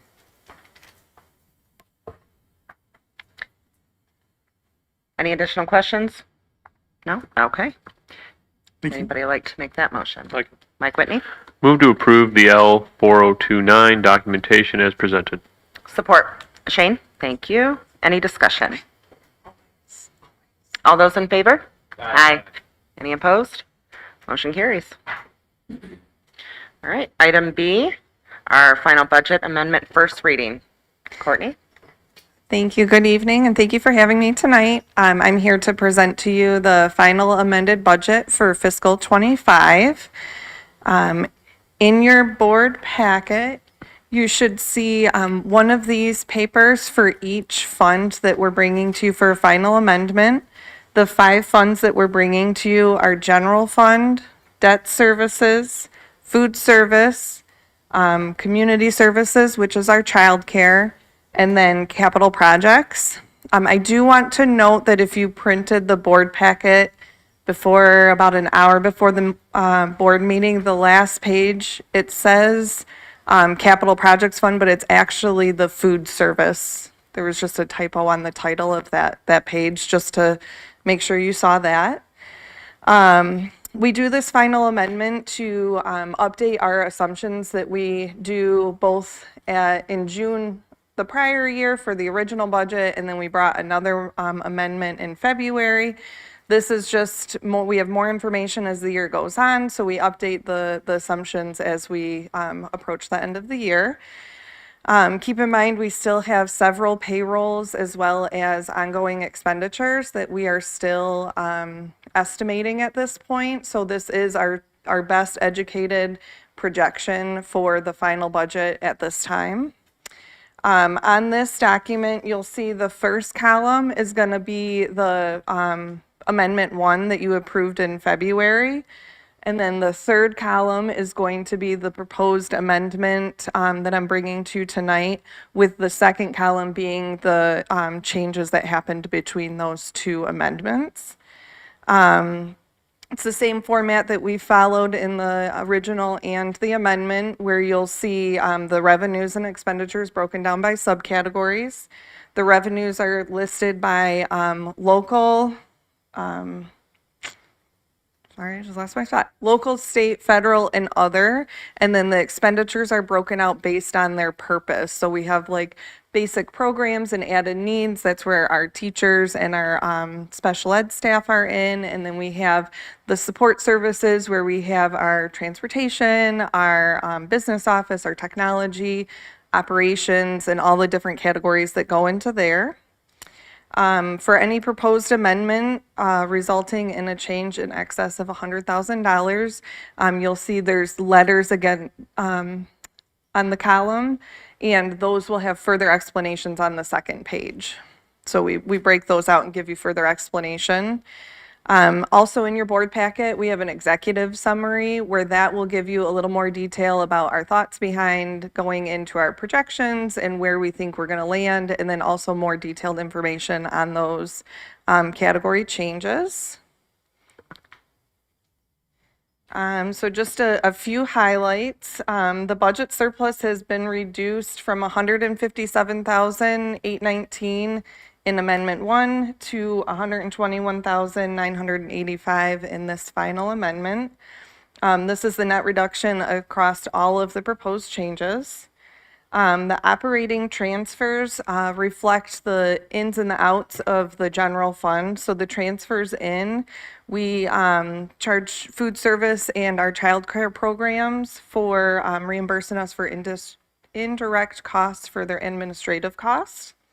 And then the transfers out is the expected amount that we are going to transfer to our capital projects fund. And then again, the executive summary, it does everyone that has a change of $100,000 or more, we do the further explanation, but keep in mind that $100,000 on $1 million budget, that's a 1% change. So even though it seems like a big impact at $100,000, it is sometimes just a little change. It could be one person, it could be one expense. The revenue changes, the revenue budget increased by about $1.5 million. The big changes that we saw was a reduction in our local revenue source that reflected an update to our property tax revenue based on our May state aid. The Amendment 1 used prior year projections, so as we go through the year, we get those updated, so we've reflected that in this amendment. The increase in the state source revenue reflects a prior period adjustment from the special ed cost reporting changes that appeared on the February state aid, so they were not reflected in the amendment because it happened after we took that to you, so that is reflected in this amendment. And then we also added the 147G MIPSers employee healthcare reimbursements. At the time of the February amendment, there was still many unknowns about that funding, and we had not received any of the funding yet, so we did not include it in that amendment. Since then, we've received the funding, they've sent out guidance, and we've started reimbursing employees, so that is why we're recognizing the revenue now. Then the increase in other source revenue is a result of the insurance reimbursements that we've received. So when we have insurable events, we have to book the expense, and then we receive the reimbursement from the insurance company, so that's recognized in other source revenue. And we estimated that we would be at about $1 million, so that's why it's quite an increase in that category.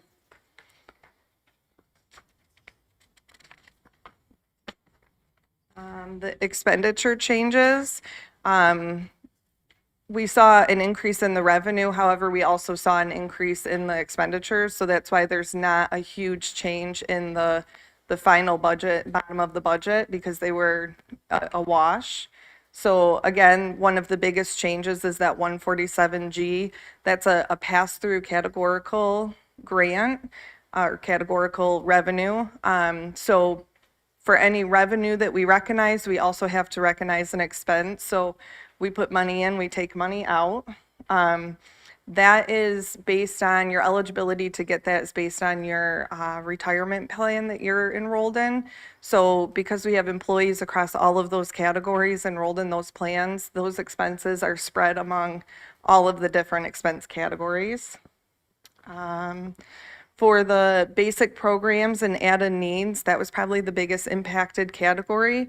The main reason behind that is when we brought Amendment 1 to you, we had several positions that were open, when we have open positions, we budget for the full vacancy period.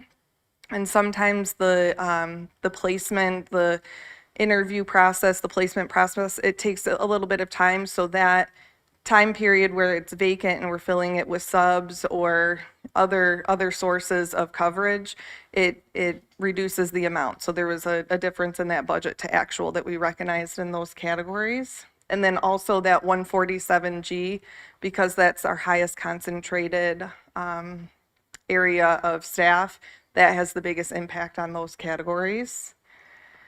And then also our virtual classes, the licensing for the curriculum that they use for those classes, those are also booked to those categories. So that one has the biggest impact because it's the biggest portion of, biggest piece of the pie.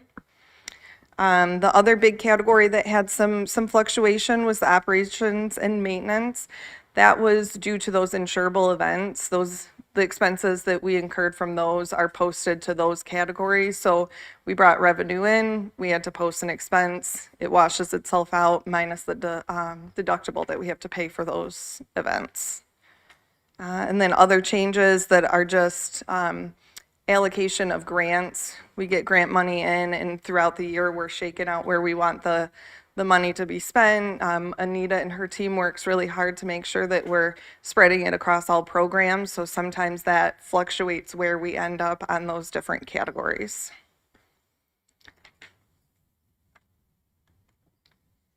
Okay, so the other 4 funds that I'm bringing to you, I'm just going to give some brief information on them.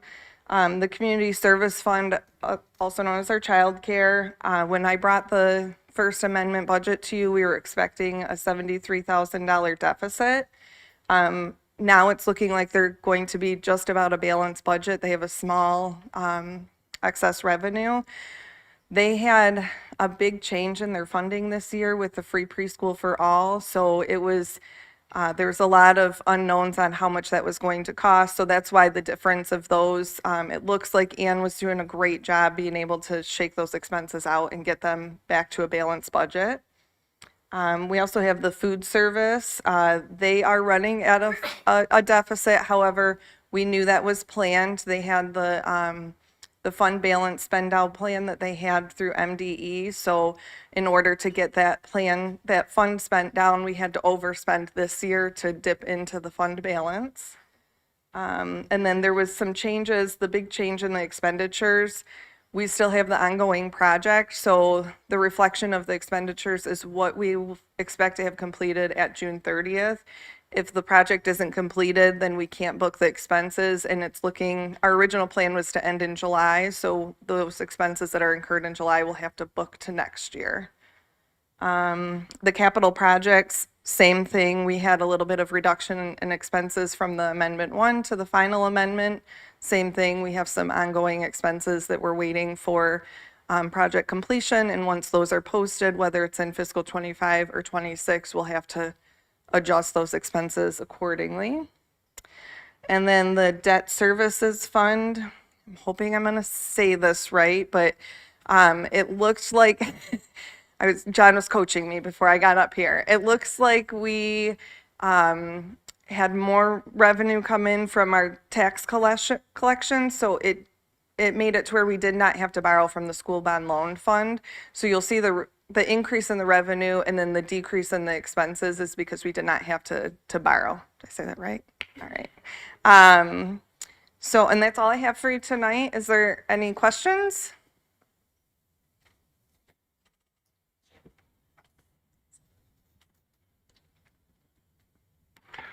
Yeah, I just have a couple of questions. The insurable events, do we have a total, like the amount of deductibles that we've had to pay out for that? Do we have a dollar amount? It's 10,000 an event, right? Yeah, we can get that information. Okay. And have we collected all the reimbursements from these insurable events, or do we know when we will? We are in the process of collecting them, so we have to receive the bills from the companies, pay the bills, submit it for reimbursement. So it's more of like a timing process, and a couple of the events were just wrapped up recently. Okay, and then I guess my last question is really in general, just speaking, with the insurance company, are we doing our due diligence as far as shopping for, the best rate, the best coverage, the best bang for our buck, so to speak? Because I just want to make sure we're being fiscally responsible. So, all right, thank you. I think John Okay. touched on that recently, so could you provide an update on the insurance, John? Yeah, just this past April, MSBO has its annual event, and I take advantage of those opportunities to corner people such as these kinds of issues. And I've talked with a couple of insurance people who would work with or coordinate with the other major pools in the state, one of the ones that we were particularly looking at.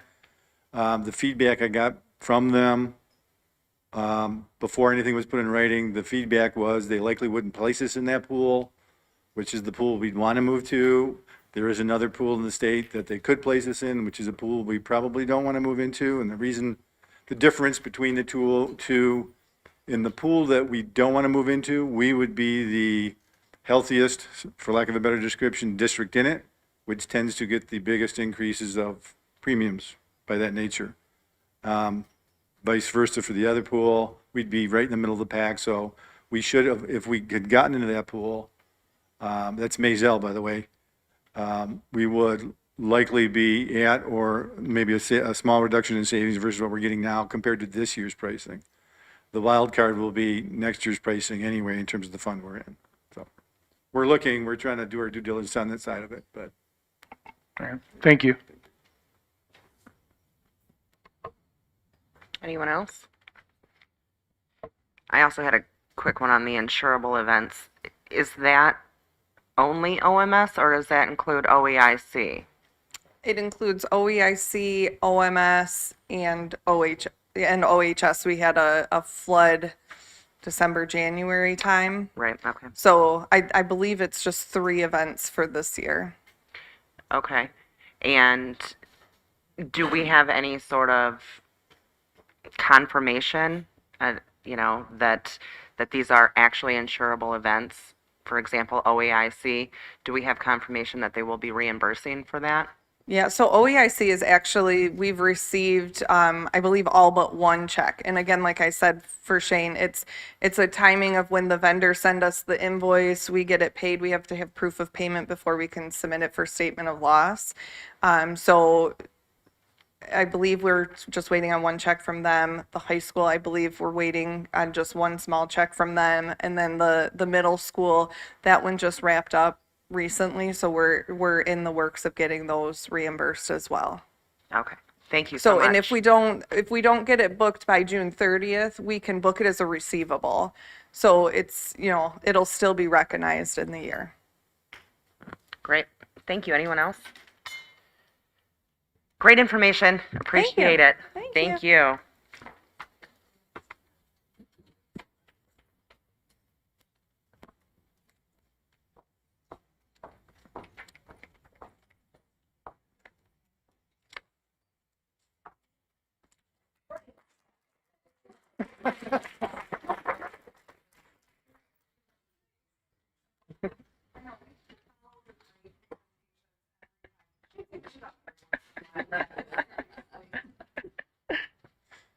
Finance is very important. So. Thank you, Courtney. Back to Mr. Fitzgerald for our millage proposal. Thank you. So this is the next step in what we been talking about the last few meetings. So some of these slides you've seen before, and I'll just quickly go over them and land on the points I want to bring up tonight. What we're talking about in this particular slide speaks to our John, just a reminder, please move the mic. Oh, sorry about that. Thank you. This one, it speaks to our operating millage proposal. Again, some overview. We are legally limited to levying 18 mills. The current year we're in, we're levying 17.43 mills. The 4029 documents in front of you for authorization tonight drops that to 17.3155, which means next year we'll be shorting ourselves $250,000 until we correct this problem. So that's the driving factor behind wanting to place a replacement millage question on the ballot for the operating millage that impacts the general fund. And remember, this is the first wave of funding for the foundation allowance for each child.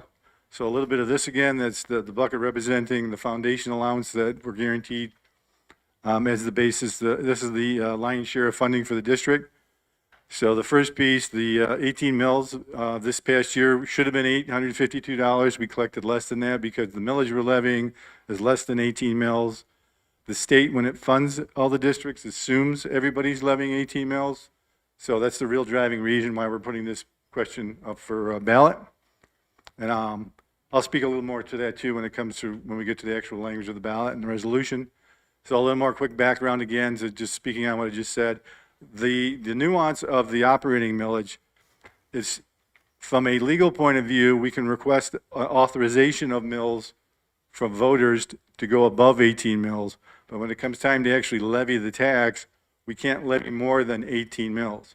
So many districts, actually most districts in the state, request of their voting public to authorize something well above 18 mills. It's referred to as the Headley Amendment cushion. There's a couple other names I don't want to repeat in public it's referred to as, but the goal of it is to create a cushion between the 21 mills and the 18 mills. So every year when we go through this taxation document cycle approval, there's existing tax law under the Headley Amendments tied to tax law that, depending upon circumstances of the past year, inflation, things like that, it will reduce the amount authorized you can levy. So the 21 from year after year after year, that will be impacted by that Headley Amendment. And the goal is for the life of this, and I believe we're asking for a 10-year approval on it, that 21 never gets pushed below the 18 mills. So every year we can levy our 18 mills and collect into the general fund to fund the kids' programming the amount we should be. So on a similar note, the sinking fund proposal, this is a slide from past presentation as well. What it's for, the simplest way to think of what you can fund with a sinking fund is if you took this building, turned it upside down and shook it, whatever doesn't fall out, you can pay for with sinking fund mills. So a sinking fund is it's a tax and pay as you go. There's no debt. The idea is to help your district pay for its maintenance of facility and big annual cost operations. It's not designed to deal with like building a new building. That's a whole different concept. That's a bond project concept. But for events such as we have had occur this year, whether it's the boilers we replaced, it's some work we've done at the different building sites and different HVAC systems and projects, all of those things are sinking fund qualifying costs that we actually paid for out of our general fund this year, which was well in excess of $1 million. So the goal is to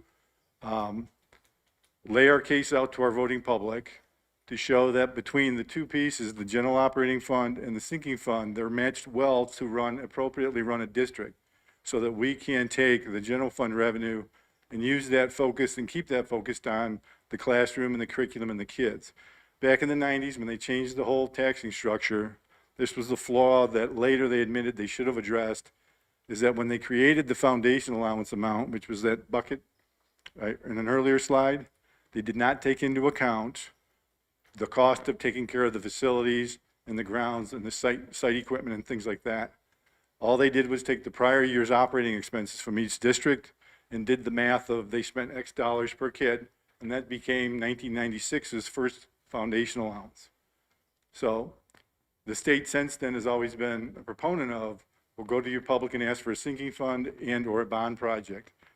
Bonds are for big projects. If you've got to build a new high school or whatever in that scale of an event, a sinking fund is for running a year-to-year appropriate operation. So from a legal point of view, this is just a short list. There's much more detailed lists, and the different organizations in the state, particularly the Michigan School Business Officials Association, has a history, a record of approved costs by Michigan State Treasury over the decades that it's been in the state. So that's kind of a library that when people want to know specifics of what you can and can't buy, most of your legal counsel will go there themselves and then tell you what you can and can't if something's approved. So lots of districts have gotten to the point of, well, we'll just go look at the library ourselves and not pay a legal bill on top of it. So, but these are typical things that you'd pay for. Roofing, HVAC systems, any small scale construction and repair, buses. They have changed the law for sinking funds about 3 or 4 years ago. They now allow those funds to be used on buses. Prior to that, many districts, most districts, would include in a bond proposal, they'd go out and buy 25 new buses, and buses are very expensive equipment, and that was the only real source that you could raise the money to replace either half or all of your bus fleet. A bus today goes for $150,000 a piece. So, and if you do it with a bond, you're paying for a 10-year or 12-year asset with 20-year money, and it's just not a good match in terms of the financial management piece of it as well. So a sinking fund now makes the best sense in terms of it allows you to have money come in each year without debt, and you can plan forward on a rotating basis, replace 2 buses a year at X going forward. You do that in a repetitive pattern, you have a very safe fleet, and it's very cost effective.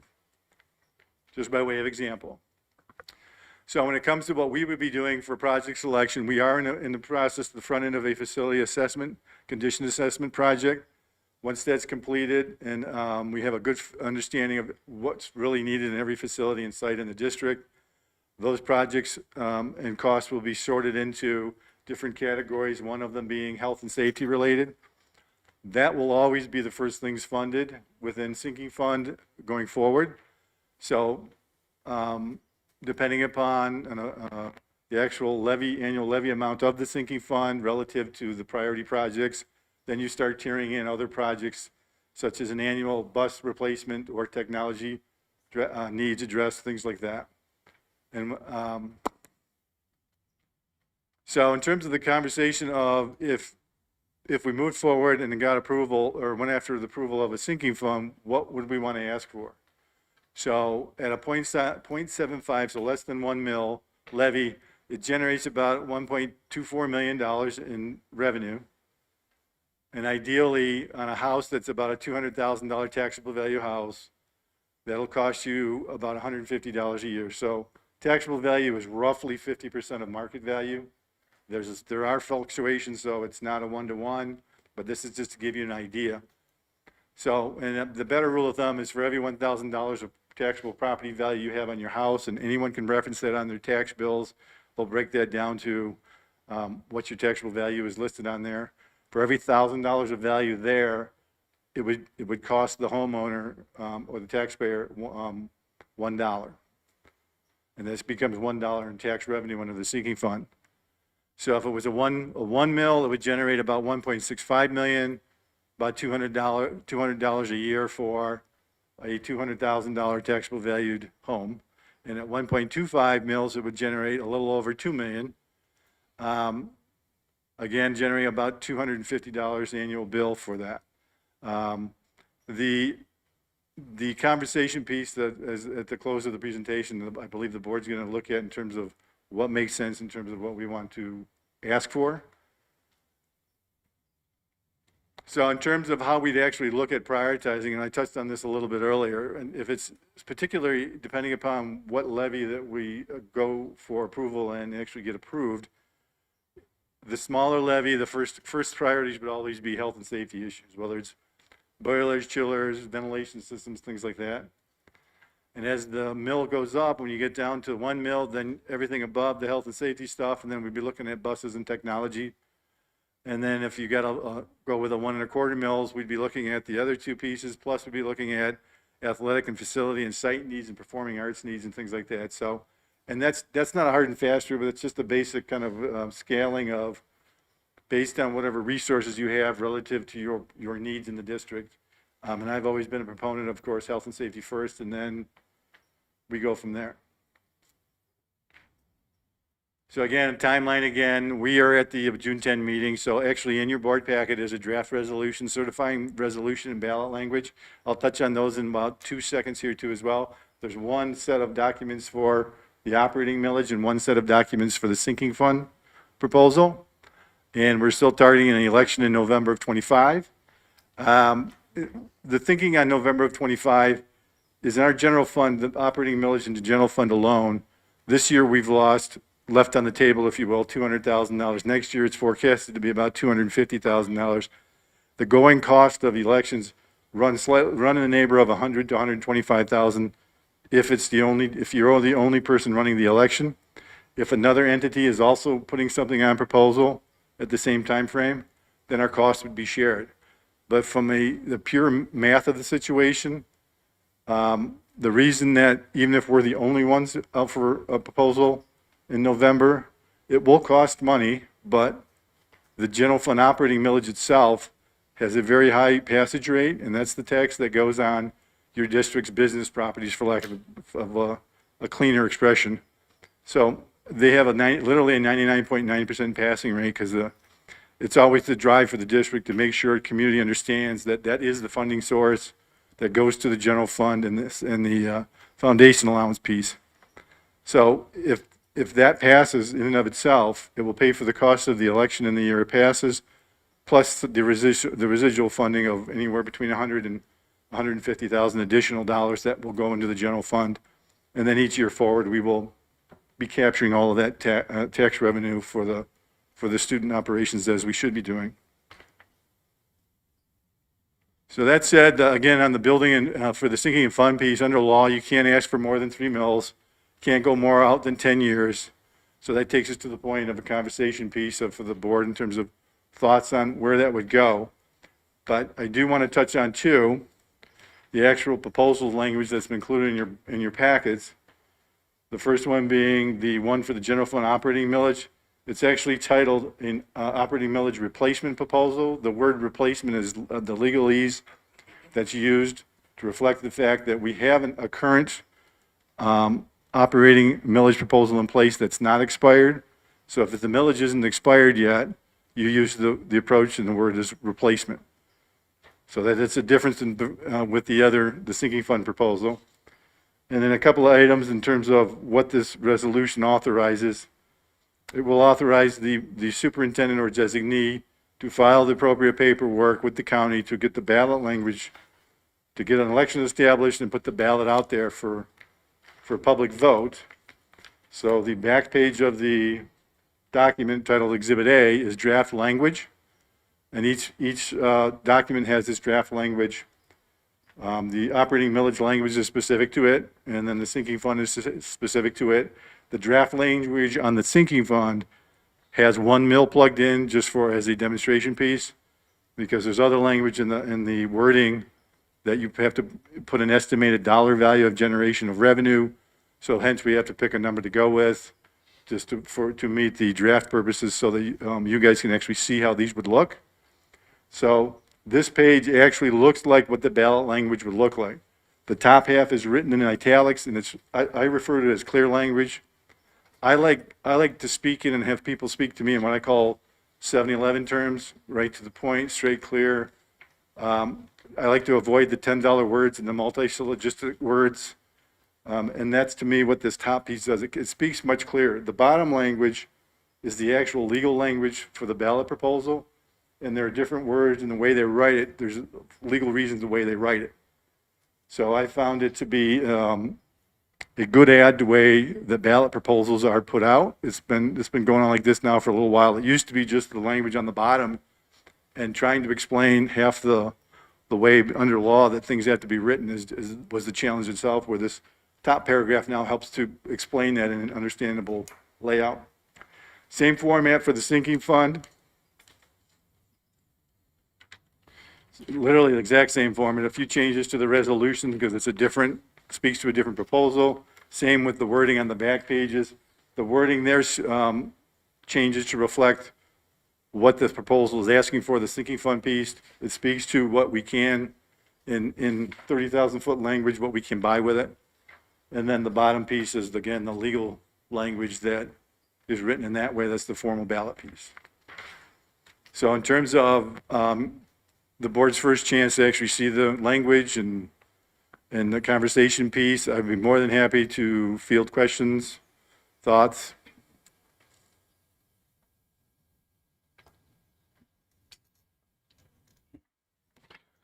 John, I think I asked you this before, but I just want to reinforce this point. In simple terms, if we don't have a sinking fund, then whatever these repairs are and the ongoing maintenance and everything else is going to continue to come out of the general fund, which again pulls out of the academic pool of money that we have to upgrade curriculum and everything else, correct? Correct. Okay, thank you.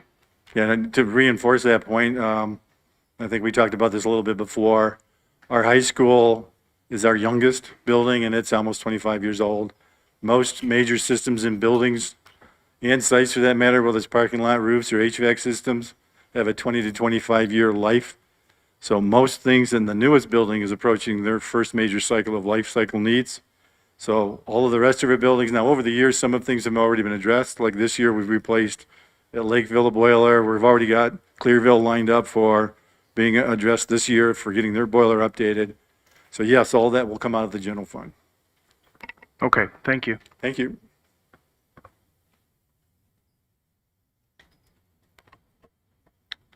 For the millage, the pass rate is 99.9 something percent. For the operating millage, Yep, the general fund piece. right.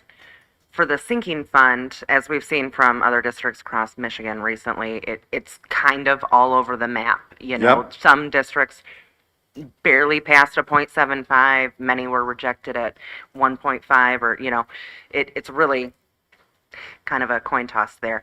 So I know you had a chance to look at some of that data based on the pass rate percentage, the needs of the district. What is your recommendation for, 0.75, 1, or 1.25? Part of my responsibility is facilities background. There's a industry standard, national industry standard in terms of the amount of money an organization should be putting back into its facilities on an annual basis. And it runs between $3 to $5 for every foot. I'm trying to remember how they wrote it, $3 to $5 for every foot of facility, and we have roughly 1 million square feet of facilities. So based on that standard, we should be thinking in terms of 3 to 5 million to keep things up to the best, so to speak. So that's a best practice kind of standard. I live in the real world and the way public schools are funded. We'll never get up to that level. So long story short, I support the 1.25 mils. And I said in an earlier meeting, I don't like paying new taxes. I don't know anybody who does. The amount that's associated with it, for the vast majority of our residents, it is, again, I'm sure they all agree with me, no one's happy about taxes, but for the amount of paid relative to the community's assets, because the schools are the community's assets, it's a bargain in that regard, in my mind, to generate $2 million. Now, that's under that standard, but I would take $2 million any day of the week that we can, for two reasons, really, because the facilities they're good facilities. They just, a lot of them need just some really good, tender, loving care. And at the same time, by doing that manner, using that mechanism, we literally free up on $1 million+ a year that's draining out of the general fund. And that amount's only going to go up if we don't have another ability or means in place to offset.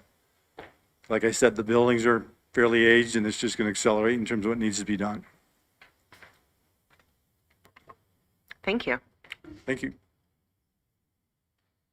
Did Finance Committee have a discussion surrounding a recommendation? Coming out of Finance Committee, we were talking for exactly the reasons that John mentioned was the 1.25. I mean, I really appreciate the updates to the presentation. As far as I know, I heard a couple murmurs as well, liking that to really understand what tiering it out like that for the 0.75 to 1.25 to understand what this gets us, right? What are we dealing with? Certainly none of this is, we're not talking about luxury items. This is really just maintenance, and just maintaining a longer list of items as you go down. So, yeah, but that's the 1.25 was the recommendation out of the Finance Committee. I know I've talked to quite a few of you for any questions. I know John's opened himself up from now until the next meeting as well, if you have any other questions. But Thank you both very much. Any other questions, comments, Sarah Beth? I just want to thank you, John and Mike, for taking the time out yesterday to talk to me more. And I so appreciate your work. And I also appreciate you being open, because I got a whole lot more questions. And I'll talk with you about them later. But again, these guys are awesome. Thank you. Thank you. Absolutely, anytime. All right. Thank you. Thank you again.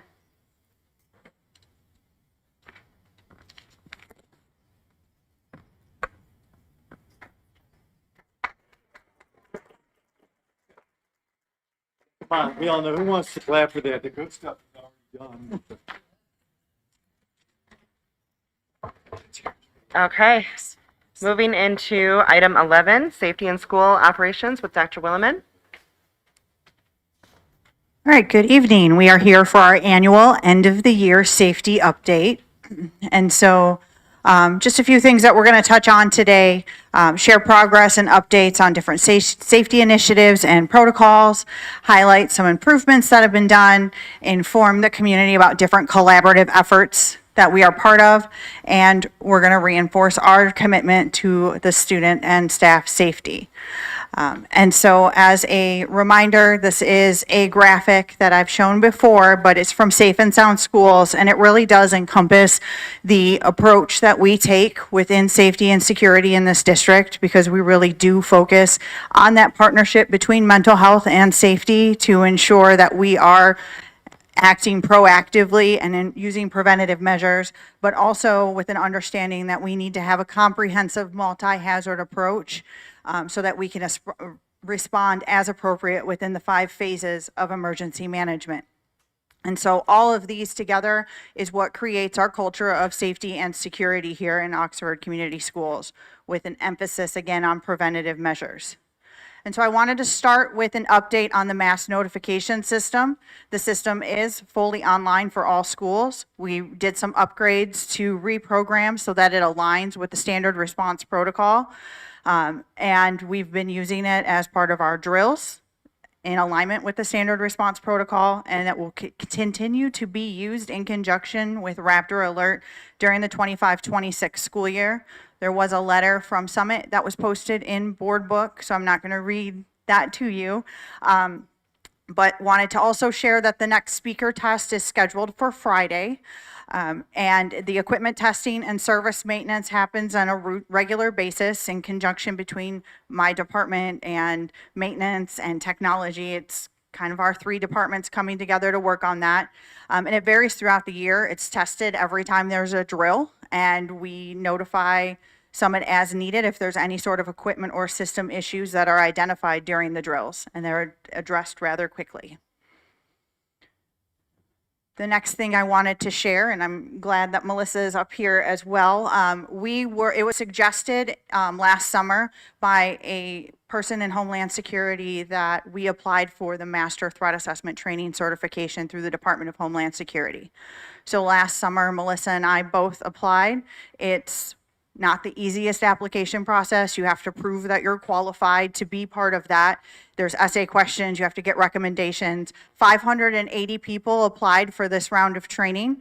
And I'm very excited to say that there are 2 of us out of the about 200 spots that were selected out of the 500 applicants that were chosen to be part of this year's cohort.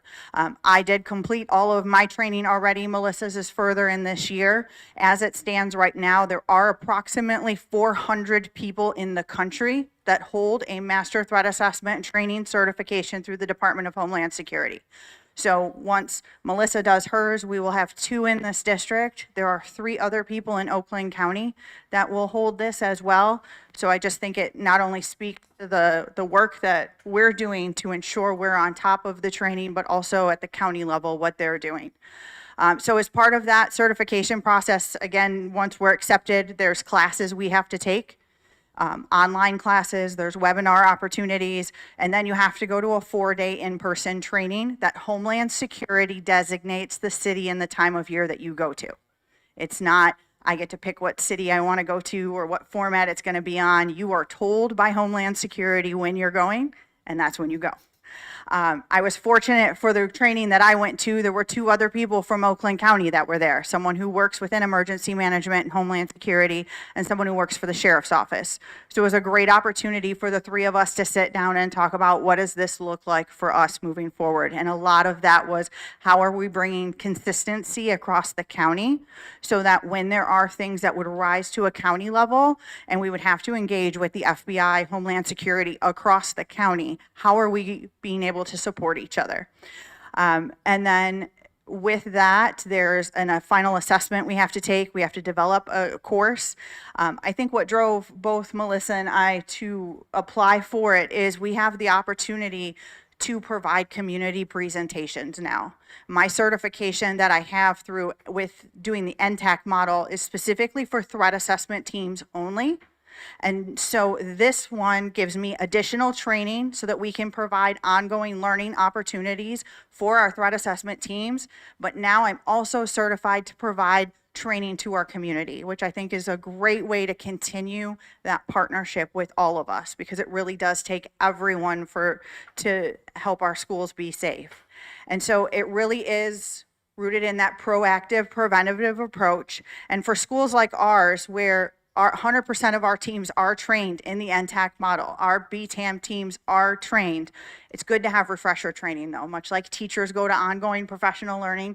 This now is a great opportunity for me during the monthly safety and security meetings to provide that refresher training. Additionally, those that hold that certification, you're also able to take part in virtual quarterly meetings that are regional. So we had one 2 weeks ago, and I was able to connect with school safety people who work for Wisconsin and Ohio, and we were able to talk about trends we're seeing. And just again, to have that collaboration.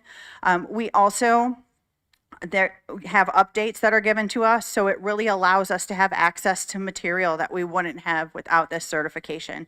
And so I really think it's a testament to Melissa to want to do that as well, because of her mental health background, that it really does continue the vision within our department of keeping safety and mental health together.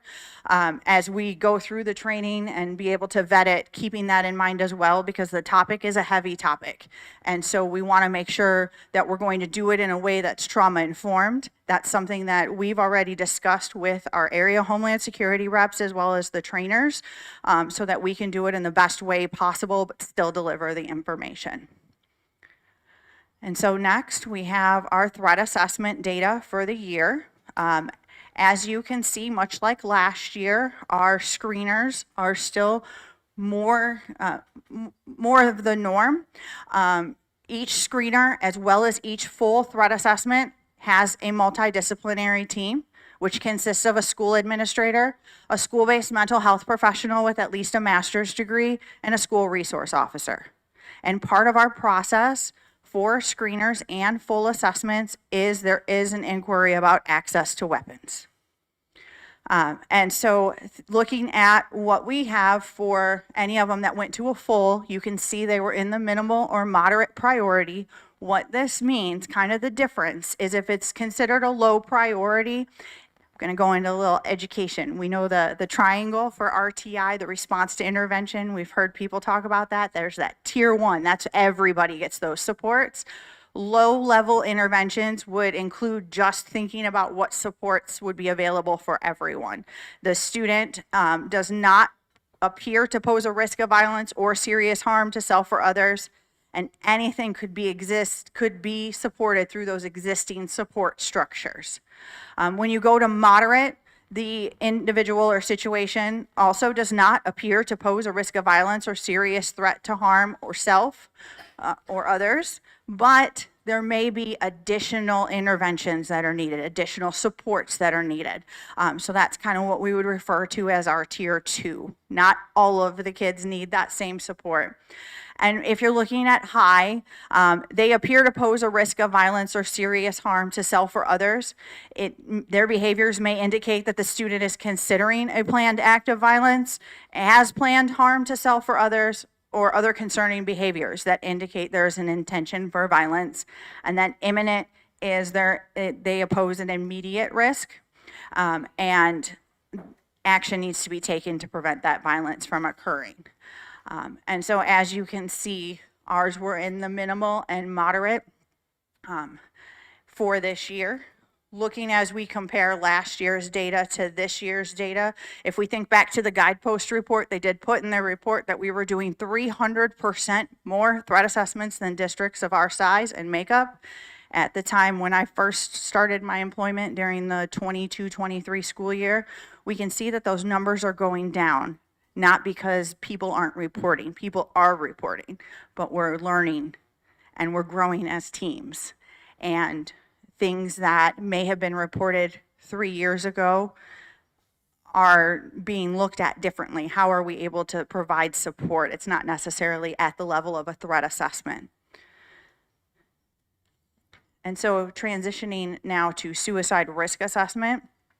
Again, we did have more screeners, and similar to threat assessment, whether it's a screener or a full assessment, there is inquiry about access to dangerous instrumentalities, including lethal weapons, and that's worded that way to align with our board policy. Because it's not just lethal weapons when we're talking about suicidal ideation, and so wanting to stay true to what is in that model. Our screener and suicide risk assessments, again, include a multidisciplinary team. The change this time, though, in a suicide risk assessment is 2 mental health professionals with at least a master's degree are included on that team. You also have your school administrator and a school resource officer. So when you think about our process, we do see that there are some in the moderate and the high. And we had 62 full suicide risk assessments. It is outlined in AG 5710.01 if you want to read it. I'm going to give you a condensed version though, but in case anybody wants some light reading later. Our mental health subcommittee, which Melissa will speak on, has really done a lot of work on this to ensure that we are addressing the needs of the students as well as maintaining safety of everyone involved. And so things that if a student is found at high risk for suicide, it's an immediate parent contact they're coming up. If we can't, there is a possibility, even as we're contacting parents, that we may need to call 911. In a high risk suicide risk, we're looking at that student has plans. There's a thought of self-harm.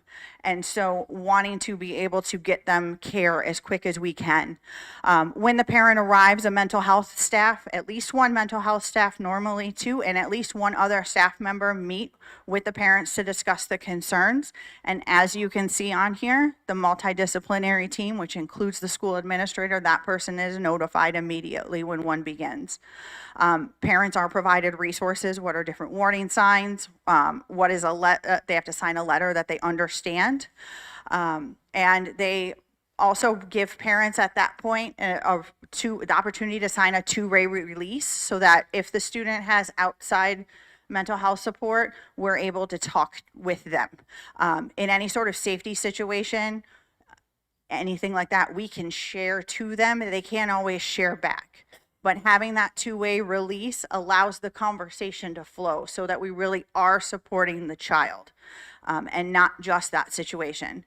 When we look at moderate and low, we're really, again, it's dependent on the situation and what happens at that point. And there is the monitoring piece that comes with it of, do we need to develop a safety plan? How are we welcoming them back in? What is the reentry plan going to look like? We have a lot of templates for that, but both of these are very gray processes. So I always like to say we're bringing some black and white to a gray process. And so then when we look at the comparison from last year to this year, we are seeing that there were more full suicide risk assessments done this school year than last year, but a lot of that can be attributed to the training that we've done, the work that Todd's department has done, that all of the mental health staff has done. And we have a lot of peers reporting their friends, and we have a lot of students that are self-reporting. This also doesn't get into specific students, so it could be one student 4 times. And so that's something to consider as you look at this data, because I'm not going to get into anything that's going to violate FERPA, but something to keep in mind. But really, I think it's just that culture of see something, say something. And we've had situations where they think they heard something. Well, let's call them into the office and make sure that's what they heard. Then to sit and someone not report something. So although that number has gone up, it really speaks to that culture of psychological safety where our kids feel safe enough to report their peers or themselves. When we look at the bullying investigation, we know that Bridget Bittner spoke earlier about the survey, and we are aware that there is a discrepancy between the student survey and the bullying investigations that were conducted this year. This is something that Bridget and I talk about a lot, and we will continue to work on this. In reaching out to the administrators to talk about what the survey data said versus what the investigations say, a lot of what, and I had 7 administrators respond to me, that they said a lot of it is things like peer-to-peer conflict, which is what Bridget and I see on the anonymous reporting form that we have, is that kids will report, this kid didn't let me have a turn on the swing. That really can be settled through restorative methods, having a conversation, teaching. How do we share? How do we take turns? It's not something at that point that is the level of bullying. And so that kind of went into what Bridget spoke on earlier, where she said we're going to adjust some of the lessons because there is that definition of bullying and what its true definition is. Really looking at things we saw in the survey that it said in the last 12 months. So when you think the last 12 months, that would be last June. So that would be a different, we're then going into 2 different school years. So just really thinking about how do we work with our kids to educate them, how do we work with our community, our teachers, everyone, to be able to understand bullying and ways that we can truly support everyone on this. And so that will be something that we continue to do. So I'm going to pass this over to Melissa to speak on the mental health subcommittee. Hello. My name is Melissa Cree. I am a school psychologist in the district. I just finished my 13th year, and I'm here as a participant on this committee. So the mental health subcommittee is something that was formed really last year in response to a couple different topics that were coming up in the district that we really needed to get together representation from elementary, middle, and high with Allison to work through some procedures and policies on things. So that's kind of where it stemmed from. And then from there, it has really built into continuing the work and continuing things that we see need improvement within this process within our district. There's currently 14 people on the mental health subcommittee, and it's a great representation of every level. And that's intentional, right? Because one of the main goals is also to build consistency K-12 in our practices. There's always going to be some nuances between different levels that you do things a little bit differently. But a lot of the critical pieces really should be there at all levels. And how do we make sure that's happening? You also have different roles of things happening at different levels. For example, elementary does not have APs or deans or counselors, right? So some of the work that might be done by that staff in a secondary level is done by different staff at an elementary level. So working through some of those pieces. It's been great. It has been a great way for the people who are doing the work. So you just went through all of those numbers of the threat and suicide assessments. So people on this committee are the ones that are doing those threat and suicide assessments, right? So it's a way to get feedback and really good conversation from the people doing the work to see what do we need to continue to work on, or does this make sense? Or even, hey, I had this situation, and have it be more of like a collaborating with colleagues to seek input and to seek different ways to do things and better ways to do things as we continue to grow. It's also been able to build between buildings relationships between colleagues that may not have had relationships previously. I now have a colleague at the high school that I can call on my cell phone if I'm struggling to find a service provider for a child outside of school hours.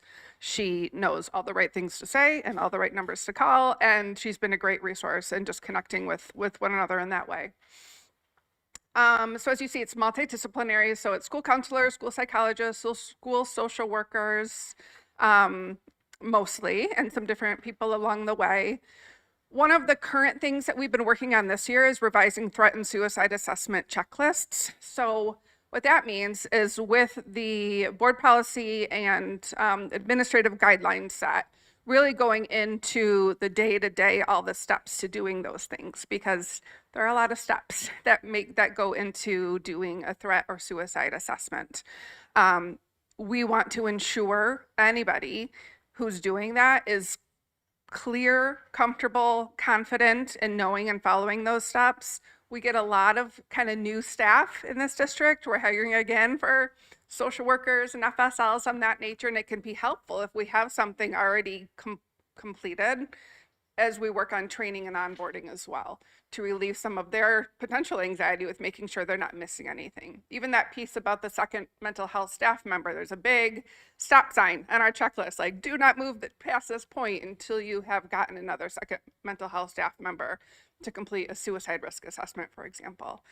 Those checklists have also come out of situations that have come up about what to do when you can't reach a parent, what to do when you're not sure if you should be sending a child home on a bus, what to do when the principal's out of the building, right? Like a lot of situations that have come up naturally through this work have led to some of the things within those checklists, almost backups or alternatives to make sure that these things can still follow even when some hiccups might come up. Those checklists also came out of really buildings asking for them, right? Because buildings want to make sure, building teams want to make sure they're doing everything they're supposed to be doing. And there's been changes, right? From Navigate to Raptor, and then with our own policies and practices. So to make sure that they're clear and confident and comfortable in doing them. Beyond that is reentry meetings. So this is going to be kind of another part of the checklist. Once the initial episode, once everybody's safe, once we're good, kind of that initial crisis piece is resolved, the child's coming back to our school. Well, best practice is not just that they kind of show up to first hour and go on about their day. Best practice is that we're inviting the child in with their family, with a trusted adult, and doing a reentry meeting. They're going to look differently depending on what the situation was, right? We have reentry meetings after suspension. That's different than this. This is reentry meetings following potentially being sent out for a suicide assessment. So that's going to look differently. We want to be able for that child to sit down with a trusted adult and a school-based mental health provider at the school. Talk about your warning signs. Talk about what might be hard for you today and how can we work around that. Talk about that math test that you missed. I'm going to make sure I'm talking to your teacher that you don't have to do that today, right? Maybe not a great thing to come back to after I was just at the hospital. So talking through those pieces and trying to come up with the best plan so that that student can feel comfortable and ready to return to learning in the way that they need to. So, and then being able to follow up with staff members that need to know certain pieces. So for example, if they're going to have an accommodation about some of the work that may have been missed or tests that may have been missed, remembering to follow back up with those teachers to communicate that. Or if there's something that this child wants to be seated at the back of the room so that they can kind of leave if they need to take a break, making sure you're following up with the teacher with that piece. So it's all things that we know are good to be doing, but it's getting it kind of down on paper and the logistics of it. Who's going to do it? When are they going to do it? And how are we going to make sure and be accountable that we did it? The other part of that is through with these within MTSS. So we have at the elementary level problem solving meetings. So we meet monthly. This is a great place to follow up on kids. Say, hey, you know, this student came back a couple weeks ago. How are they doing? Checking in on them. Do we have the SEL support in our building? Have they been connected? How's that going? Checking in on that. Do we need to increase that? Is that fading away? Do we have the release for the therapist? Can we check in with the therapist, see how it's going on their end? So it's moving beyond just kind of that immediate, making sure the child is safe in that situation, to the supportive and care environment that we can create in their school so that they can re-enter the education. I think that was everything. Yep. All right. Thank you. All right, and so I'm going to give that back to you. Thank you. All right, and then our next piece that we're going to talk about is just wanted to share an update on the Oakland County School Safety Consortium. It is something that was started in February of 2024. When I came to this district, it was something I was used to having, meeting with the emergency manager in other school districts, and that was not something that was in place here. So I reached out to the chief emergency manager of Oakland County, Rob Seeley, and he said, I've been trying to start the same thing. I've been struggling to get into districts. And I said, I will get districts if you commit to helping us. And so I'm very proud to say that between Rob, the Chief Emergency Manager of Oakland County, Dennis Heisman, who is the Safety and Security Supervisor for Novi Community Schools, and Chris Furlong, who is the Director of Security and Safety for Cranbrook Community Schools, we make up the leadership team. It has now expanded. We have 89 members. Since last February, we have all 28 school districts in Oakland County represented, 14 out-of-county districts, and 10 different agencies, along with 7 private and charter schools that participate. We have 4 quarterly meetings. Our last meeting will be this Monday coming. We have Dr. Amy Grosso coming to speak on suicide interventions and prevention. Topics that we've had this year include the I Love You Guys Foundation, that crime prevention through environmental design, so looking at the grounds and what can we do for access control, visual surveillance, and things like that. The University of Michigan School Safety Initiative, we've hosted across the county with emergency managers leading that, different EOP workshops, so that different districts who need support with their emergency operation plans have access to emergency managers. The emergency managers in Oakland County kind of oversee different quadrants, and so making sure they know who that person is and they have guidance to support them. We've also had the Michigan State Police Office of School Safety come and speak with them. And so this collaboration, again, kind of goes back to what I spoke on earlier. It really allows us to come together as a county and develop processes and procedures that will then support each other in the event that we need anything. I know Oakland Schools has been very good about adopting Prepare. We have adopted that. Many other districts in Oakland County has, but that's just one piece of the puzzle. And so wanting to be able to have time to be able to speak with other safety and security specialists throughout the state at this point about real world experiences when there are different things that happen. When the situation occurred at the Troy Beaumont Hospital, multiple people were able to reach out to Troy School District to see if there was any support that was needed, whether it was on the mental health side or on the safety side. And so knowing I know who to call in this respect, or this person's really good at that, it's been a great way to bring us all together.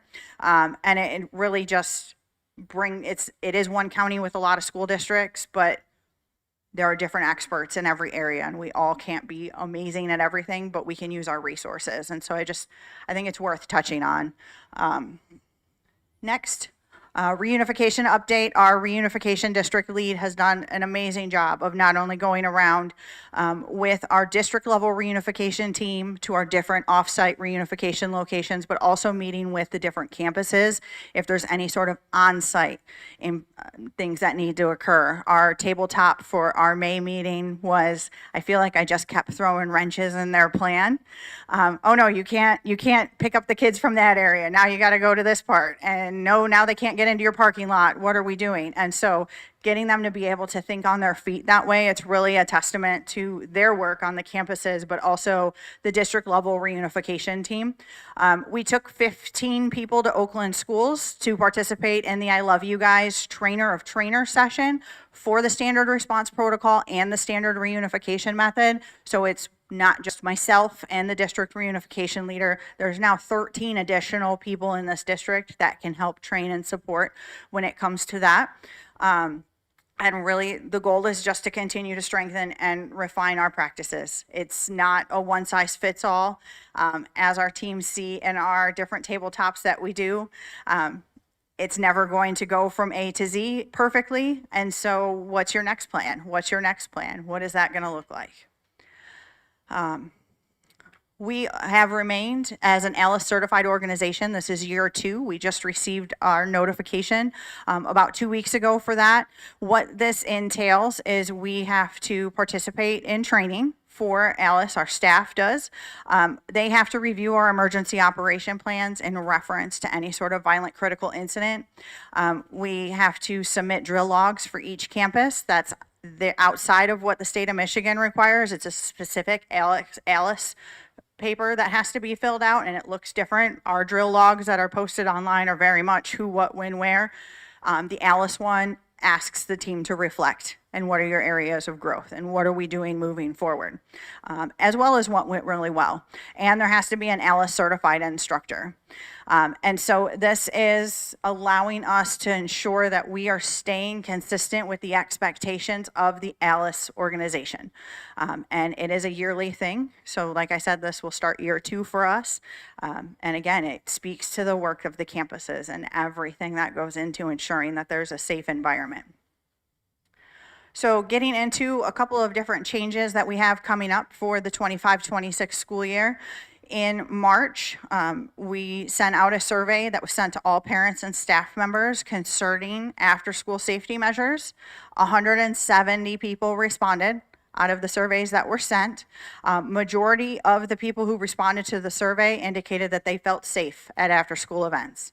What they requested was that we have trained professional security staff, and at larger events, we remain using Evolve. And so that's kind of typical. You go to Comerica Park, you're gonna walk through security. You go to Little Caesars, you're gonna walk through security. You go through most places, and that's a larger event. There's going to be some sort of additional security measures. So some things that were left in the comment section on that survey. I do not have any specific concerns, but I strongly support the idea of using safety officers that are focused on community building and de-escalation.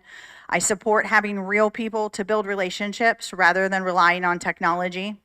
I think that using technology for some of the bigger events, homecoming, football games would still be good, but having trained personnel for majority of the events will suffice. I think this should only be reduced, not replaced. My family and child would feel safer with the highly trained individuals protecting them. And so based on the survey feedback that we received, and with talking to the district safety committee and talking to the parent safety advisory board, as well as our local first responder partners, for the 25-26 school year, we will increase the threshold of using Evolve at after-school events from 500 spectators to 1,000 or more spectators and participants at one time at the middle school or at the high school. Additionally, we may opt to use Evolve at the discretion of Dr. Milligan, my department, based on the flow, based on what we know is going on, the current climate. It's not an all or nothing. Just because it says 1,000 or more, there may be other times that it's there. And this will be something that we communicate with our families who are not here this evening or not watching at home. It'll also be, principals will be communicating with their staff as well about this. Our next survey that we did regarding the 25-26 school year was whether or not we were going to continue using clear backpacks. This was something that we surveyed students when I first got here during the 22-23 school year, and then we said we would survey again in a couple of years. So here we are. And so we sent this out to our secondary students, and the vast majority of our students expressed strong opposition continuing to use clear backpacks. Some of the reasons that they highlighted, I picked the top 6, really are the things that we're hearing. And I did get some emails from parents that a lot of it mimicked, not knowing what their students had put on the survey. It really did mimic what they were saying. A lot of it comes down to quality issues, durability, especially in the winter as they're cracking. We already have the Evolve system, so then it's redundant, they believe. Privacy concerns, especially if you're a female and you're carrying around hygiene products and you don't have those little, like I use little Ipsy bags. Everybody doesn't have that. So being able to have privacy, but that also lets people see what you do have. So that makes it easier for theft. They talked about how the backpacks are smaller, they can't really expand anymore, so then it's inadequate for what they're walking around with. And a lot of students expressed a desire for normalcy. And so those that did express opposition to going back to regular backpacks did indicate that it was more of a psychological safety. It was feeling safe. And we took that into account. And so I do encourage anyone that does have that feeling that it's going to be a struggle as we transition from using clear backpacks, is that they reach out to their principal, and they work with their mental health staff and their principal to be able to develop a plan. But wanted to share that because we're making this change, we're also improving our security practices during the day. And so with upgrades to Evolve, as you can see on the screen, we have the Express system already, which is what students walk through. But next year we'll be adding the Expedite system to the middle school and the high school, which is kind of like that TSA bag scanner. So they don't have to take out their binders or their Chromebooks anymore. They can scan it through, which does make it go faster. We did demo it. We've asked for input from our security team, our SRO, our security specialists, administrators that were present for it, and just to be able to see what that looks like. And again, we understand that this may be uncomfortable for some families, and so we do encourage you to reach out so that we can work on that plan of success. But just know that there is going to be that additional security piece that is there for the school year as well. Kind of a summary for the campus meetings that I hold monthly, my monthly safety and security meetings at the end of every year. They complete a survey. And so part of that is strengths of themselves, strengths of their team, ways that their team can grow, ways that they can personally grow, any concerns that they have, their comfort level with materials, and a lot of what the strength of self is they feel knowledgeable, they feel empowered, they're able to maintain composure, their adaptability in a crisis situation, strengths of their teams, communication, dedication to protocols, attention to detail, and knowing that each person on their team is trained. And as you look at the bottom left one, I really enjoyed the team focus and collaboration. I think the last sentence in that is the most important. I've never felt more connected and safe than I do with this team of professionals. And so it speaks to, it's not just my department coming in and telling you what to do. It's people feeling good about what they're doing and knowledgeable about the EOP. And you can see a big growth from when we would do tabletops last year, and it would be, let me double check and make sure, where this year it really did flow. And I could say, there's a tree down in the road now, what are you doing? And it wasn't a pause. It didn't matter. There was one elementary school, the principal was at a meeting, and I said, that could happen. So who's in charge now? Who's the next person? Like, let's just keep going with this. And it was great.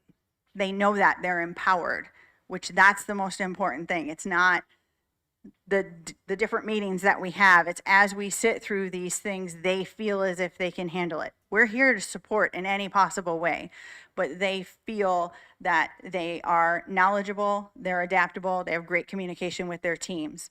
And then many expressed appreciation, and including Bridget Bittner and Dr. Christine Russell, to not only show our partnership between mental health and safety, but really, how does that align within our multi-tiered system of support? So how does this play in the big picture?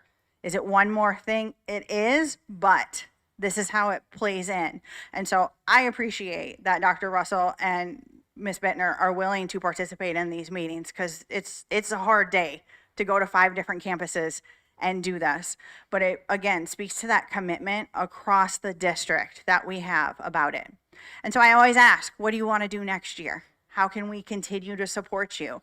And Dr. Russell and Ms. Bittner and I have already sat down and done our scope and sequence for the year, because we wait for that and then we sit down and do it so that we can start planning it. And it really aligned with what we had already started. They want to continue to work on reunification. And so having our district reunification leader meeting with them, that district reunification team meeting, continue their tabletops, being able to continue looking at threat assessment and suicide risk assessments. And this year they had to bring me their strongest example and then talk about now that you're removed from it, what more information would you have liked to see? And next year we're going to redact kids' names and they're going to look at other campuses. And so it's that continuous growth. Same with suicide risk assessment. And then that support team of how do we support each other? How does this forward the work that's going on in the other departments? And it's not just one more thing. And so it's great to see that the vision that we have at our level matches what the vision is at the campus level, and what they're seeing as their needs is what we're seeing as continued opportunities for growth. My last slide before questions is the climate results from the students. The statement, "This school is safe," It's a pretty vague statement when you think about it. Is that psychologically safe? Is it physically safe? If I asked everyone in this room what it meant to them to be safe, I would get a different answer. And so I thought this was an interesting statement and one worth noting. So we had over 1,600 students respond to the school quality survey. Prior to the tragedy, we were at 83% of students who felt this school is safe. The year after the tragedy, it was at 63%. Last year, we moved to 68%. And this year, we are at 79%. And again, it speaks to the work that the campuses, the students, everyone is doing, because it's not just safety when you say this school is safe. It's what are our school psychologists doing? What are our assistant principals doing? What are the teachers doing? Those little things like greeting kids at the door, making people feel like they belong. All of that plays into this school is safe. And it's a powerful testament to the work that the staff and the students are all doing, that we can have 79% of our students report this on their survey. So at this time, what questions do you have?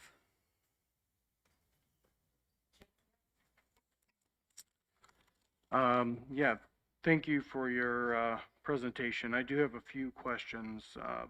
First, with regards to the master trainer certification that you and Melissa both have, or Melissa will have,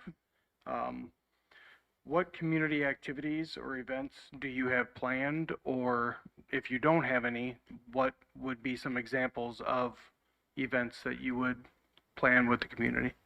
So there's been a couple of things that we've talked about. First and foremost, we're going to run it through our district safety committee and our parent safety advisory board, because I've already talked to the trainers that trained me. Melissa and I have had some discussions, but still wanting to be mindful that we're not activating to anyone, so vetting that through.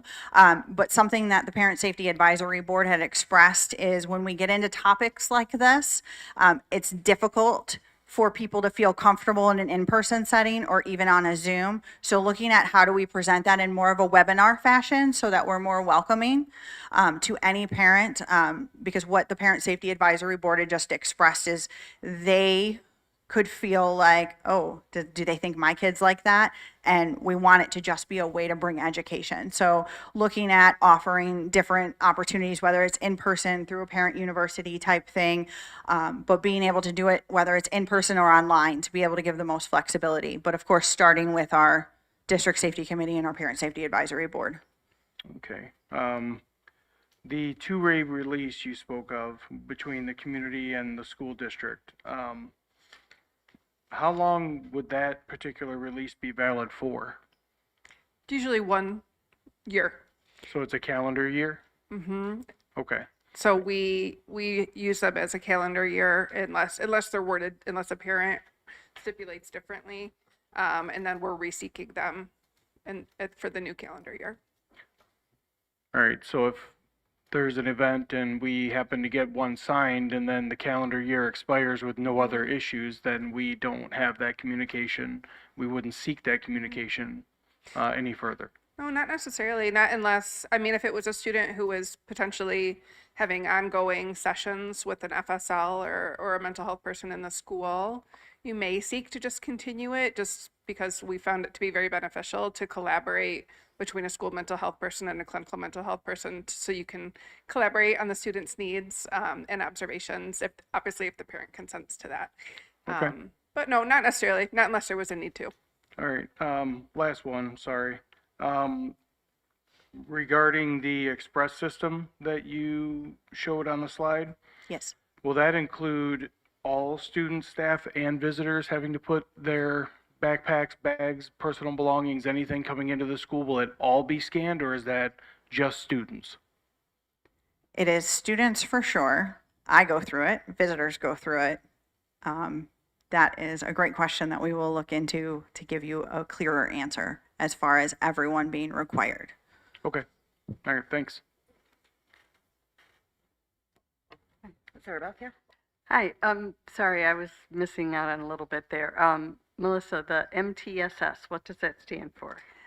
It stands for multi-tiered systems of support. It's just the various ways that we look to support kids, because some kids can go to school and get what everybody needs. Some kids need a little bit more, some kids need a little bit more. And so that's why it's called a tier. You'll see a triangle. And I talked about a triangle a little earlier too, but that's kind of the visual. There's other ways to do it, but that's just what does everybody need? Some people need, a little bit of people need.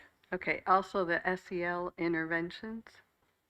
What does the SEL stand for? Yeah, SEL is social emotional learning. Okay. Yep. So those are oftentimes the things that our family school liaisons are providing at the tier 2 level, sometimes teachers at a tier 1 level, more intensive. There's kind of different varieties based on the child's needs. Okay. And lastly, the tabletops you were talking about. Yeah, so the ones during your meetings, yeah, I can speak to. So Allison brings us at our meetings a situation.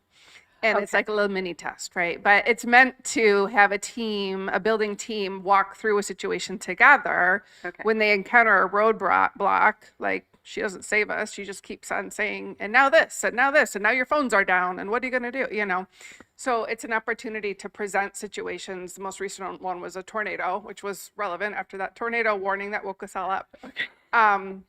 Just to speak through as a team to make sure you're like, yeah, we've read the EOP, but in practice, it gives us a chance to kind of practice it in a scenario. Okay. And see as a team, what would we do? And it was true. The administrator couldn't attend that meeting. So we were all like, well, somebody's got to make a decision. The principal's out. Who's it going to be? Are we all clear on who that person is?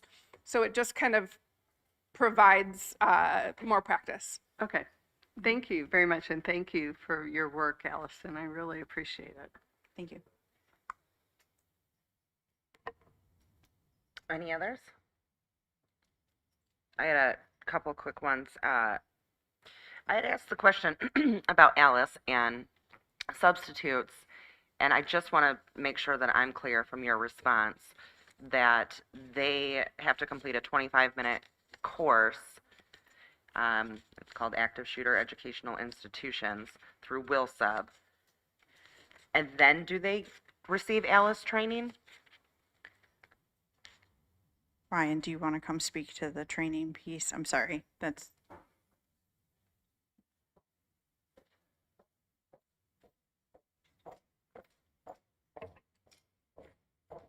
Sure. Sorry to get you up, Ryan. No, that's okay. It's good to get the blood moving here. So, the subs were switched over as of October 8th to complete the active shooter training through their employer WillSub, and that way we can leverage that employment relationship to ensure that the training is completed before they ever step foot in a building. Putting them in Alice, we don't have a lot of control in having them complete the training before they start, and that is the stance our district is taking, that the training is completed before you begin work. So that the active shooter training is before they start work. Correct. Where does Alice training come in for subs? They are not being trained in the Alice module. They're being trained in the active shooter module through WillSub. Okay. Okay, thank you. That clears it up. I appreciate it. The other question was about the Evolve Expedite system. Do you have any data regarding the pass-fail rate for that as opposed to what we're currently using? I can get that for you. That'd be great. One of our biggest reasons, though, is currently our kids are having to take out their Chromebooks, take out binders, and then it's creating a backlog in the morning where being able to put that on the belt and have a better x-ray system, just look at it, they don't have to take so many things out. I know my glasses case will set it off.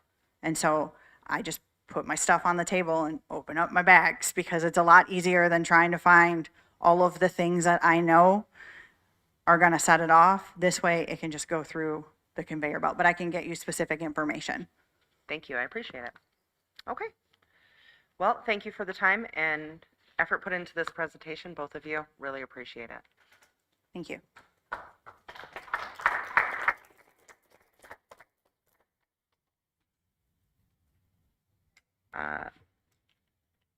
Unscheduled, how many do we have? 2? Okay.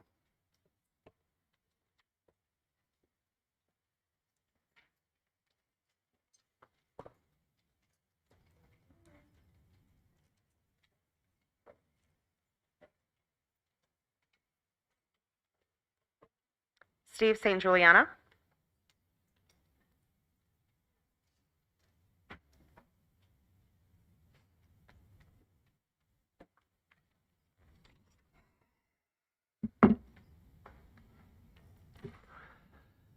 So, listening to today's safety presentation, I can't help think, but imagine if 3.5 years ago, the school had actually followed its own policies as laid out today. Hannah, Justin, Madison, and Tate would still be here.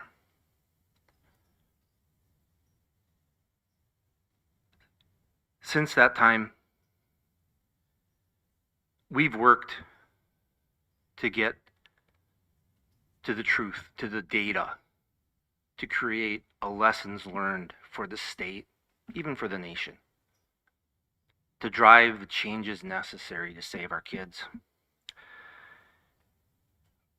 I determined early on that I was going to use every tool available to make that happen. One of those tools was lawsuits, because the lawsuit equals money, and money is a lever.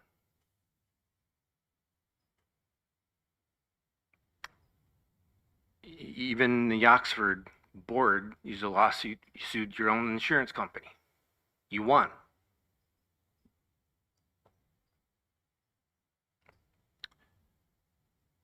So this morning, I woke up and I saw an article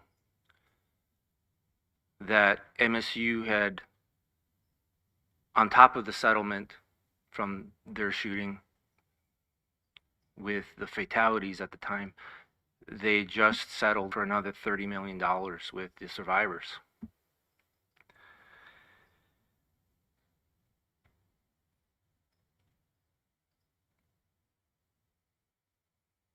Comparative justice.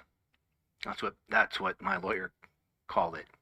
It's tough, and I got that aspect of it.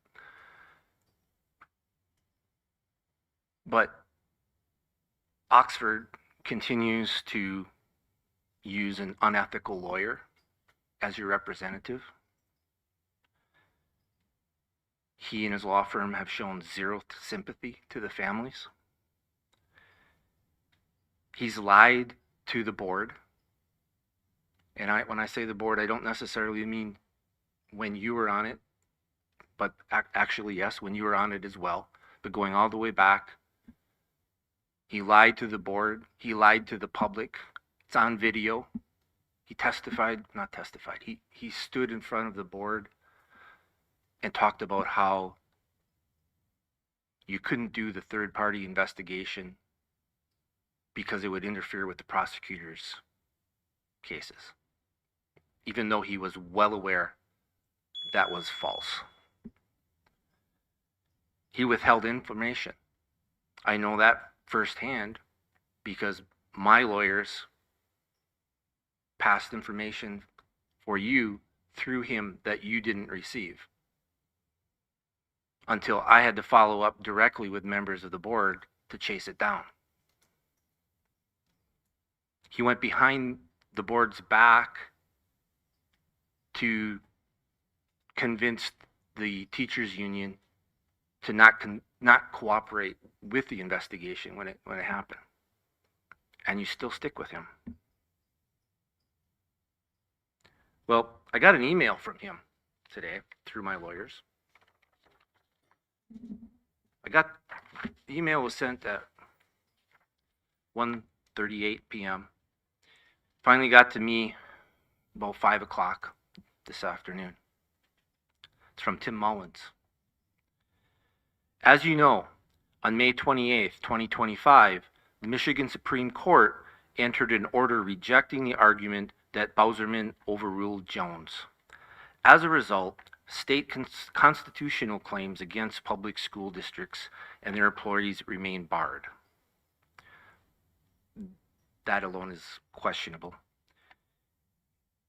We are making the final offer to your claims, to your clients. The estate of Hannah St. Juliana, $500,000. This offer expires at 8 a.m. Wednesday, June 11th.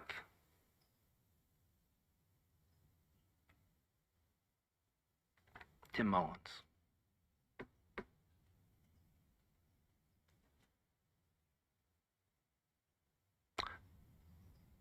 That's how little that you value our children?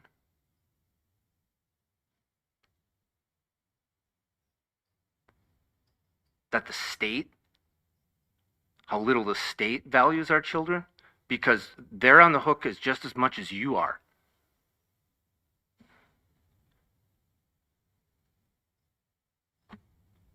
The schools are protected by immunity laws because you're state employees. Hence, the state's on the hook. Let alone the fact you talked about rejoining the MASB today. So they basically control the SETSAG, the insurance, right? Superintendents from throughout the state that sit on the SETSAG board that are making these determinations.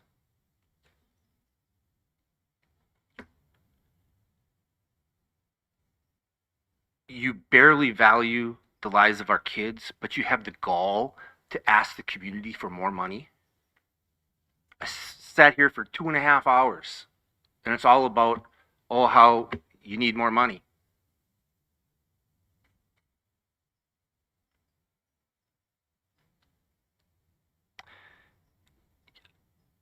I don't even know what to say. I mean, how can you not be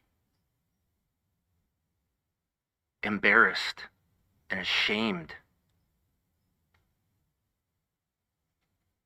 Not only of the offer, which is insulting at the very least, but the manner in which it's delivered.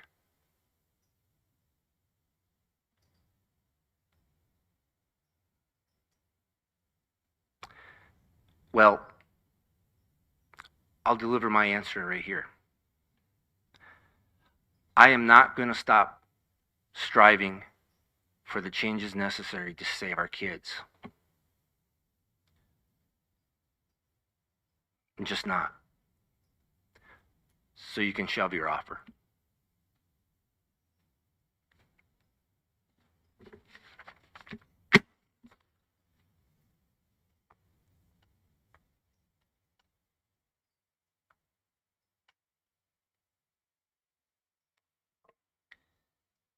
Thank you, Steve.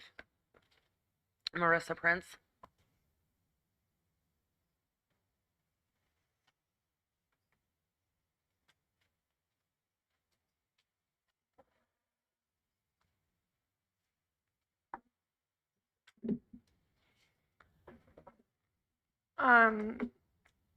Well, the cruelty continues.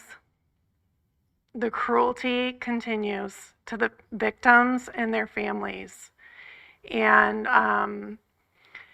I will also not stop supporting my neighbors, the St. Julianas. So to hear what Steve just said is going to shatter my neighbors. I'm so crushed to know that all of my neighbors are going to hear about this and just fall apart. So I guess we'll work through it again. Poor Hannah, poor Tate, and poor Madison, and poor Justin. I mean, I feel the same way watching these presentations, wishing we had just an ounce of prioritization of what we are doing now. So I had planned to talk about what a gift Hannah's Garden is. And all I'll say about it is that I visit most days. And I always run into someone who's there by themselves. And a lot of times it's grandparents who had children in the building that day, and they just cry.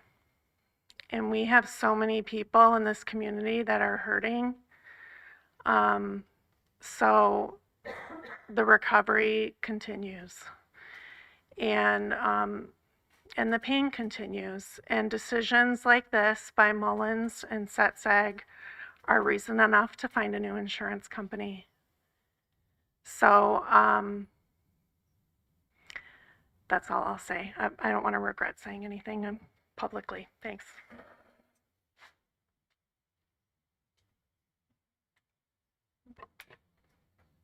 Thank you, Marissa. Item 11, we have scheduled activities. We have our workshop coming up on Thursday. Our next meetings. Item 14, administrative clarification. Dr. Milligan? Nope. All right. Item 15, any final board comments?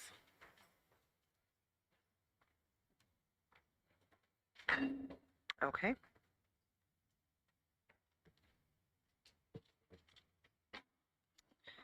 Someone like to make the motion for closed session? Yeah, I'll do it. Move to meet in closed session pursuant of MCL 15268, Section 81C for strategy negotiation sessions connected to the negotiation of the collective bargaining agreement if either negotiating party requests a closed session hearing. Support. Shane, thank you. Any discussion? Roll call, James? Whitney? Yes. Yes. Gibson? Yes. Summers, yes. Atchison? Yes. Albright? Yes. Capitorni? Yes. Madonna? Yes. It's 9:38. We're going into closed session.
Okay, it is 10:13 p.m. We are coming out of closed session. Any further comments by any board members? All right, it is 10:14 now, and this meeting is adjourned.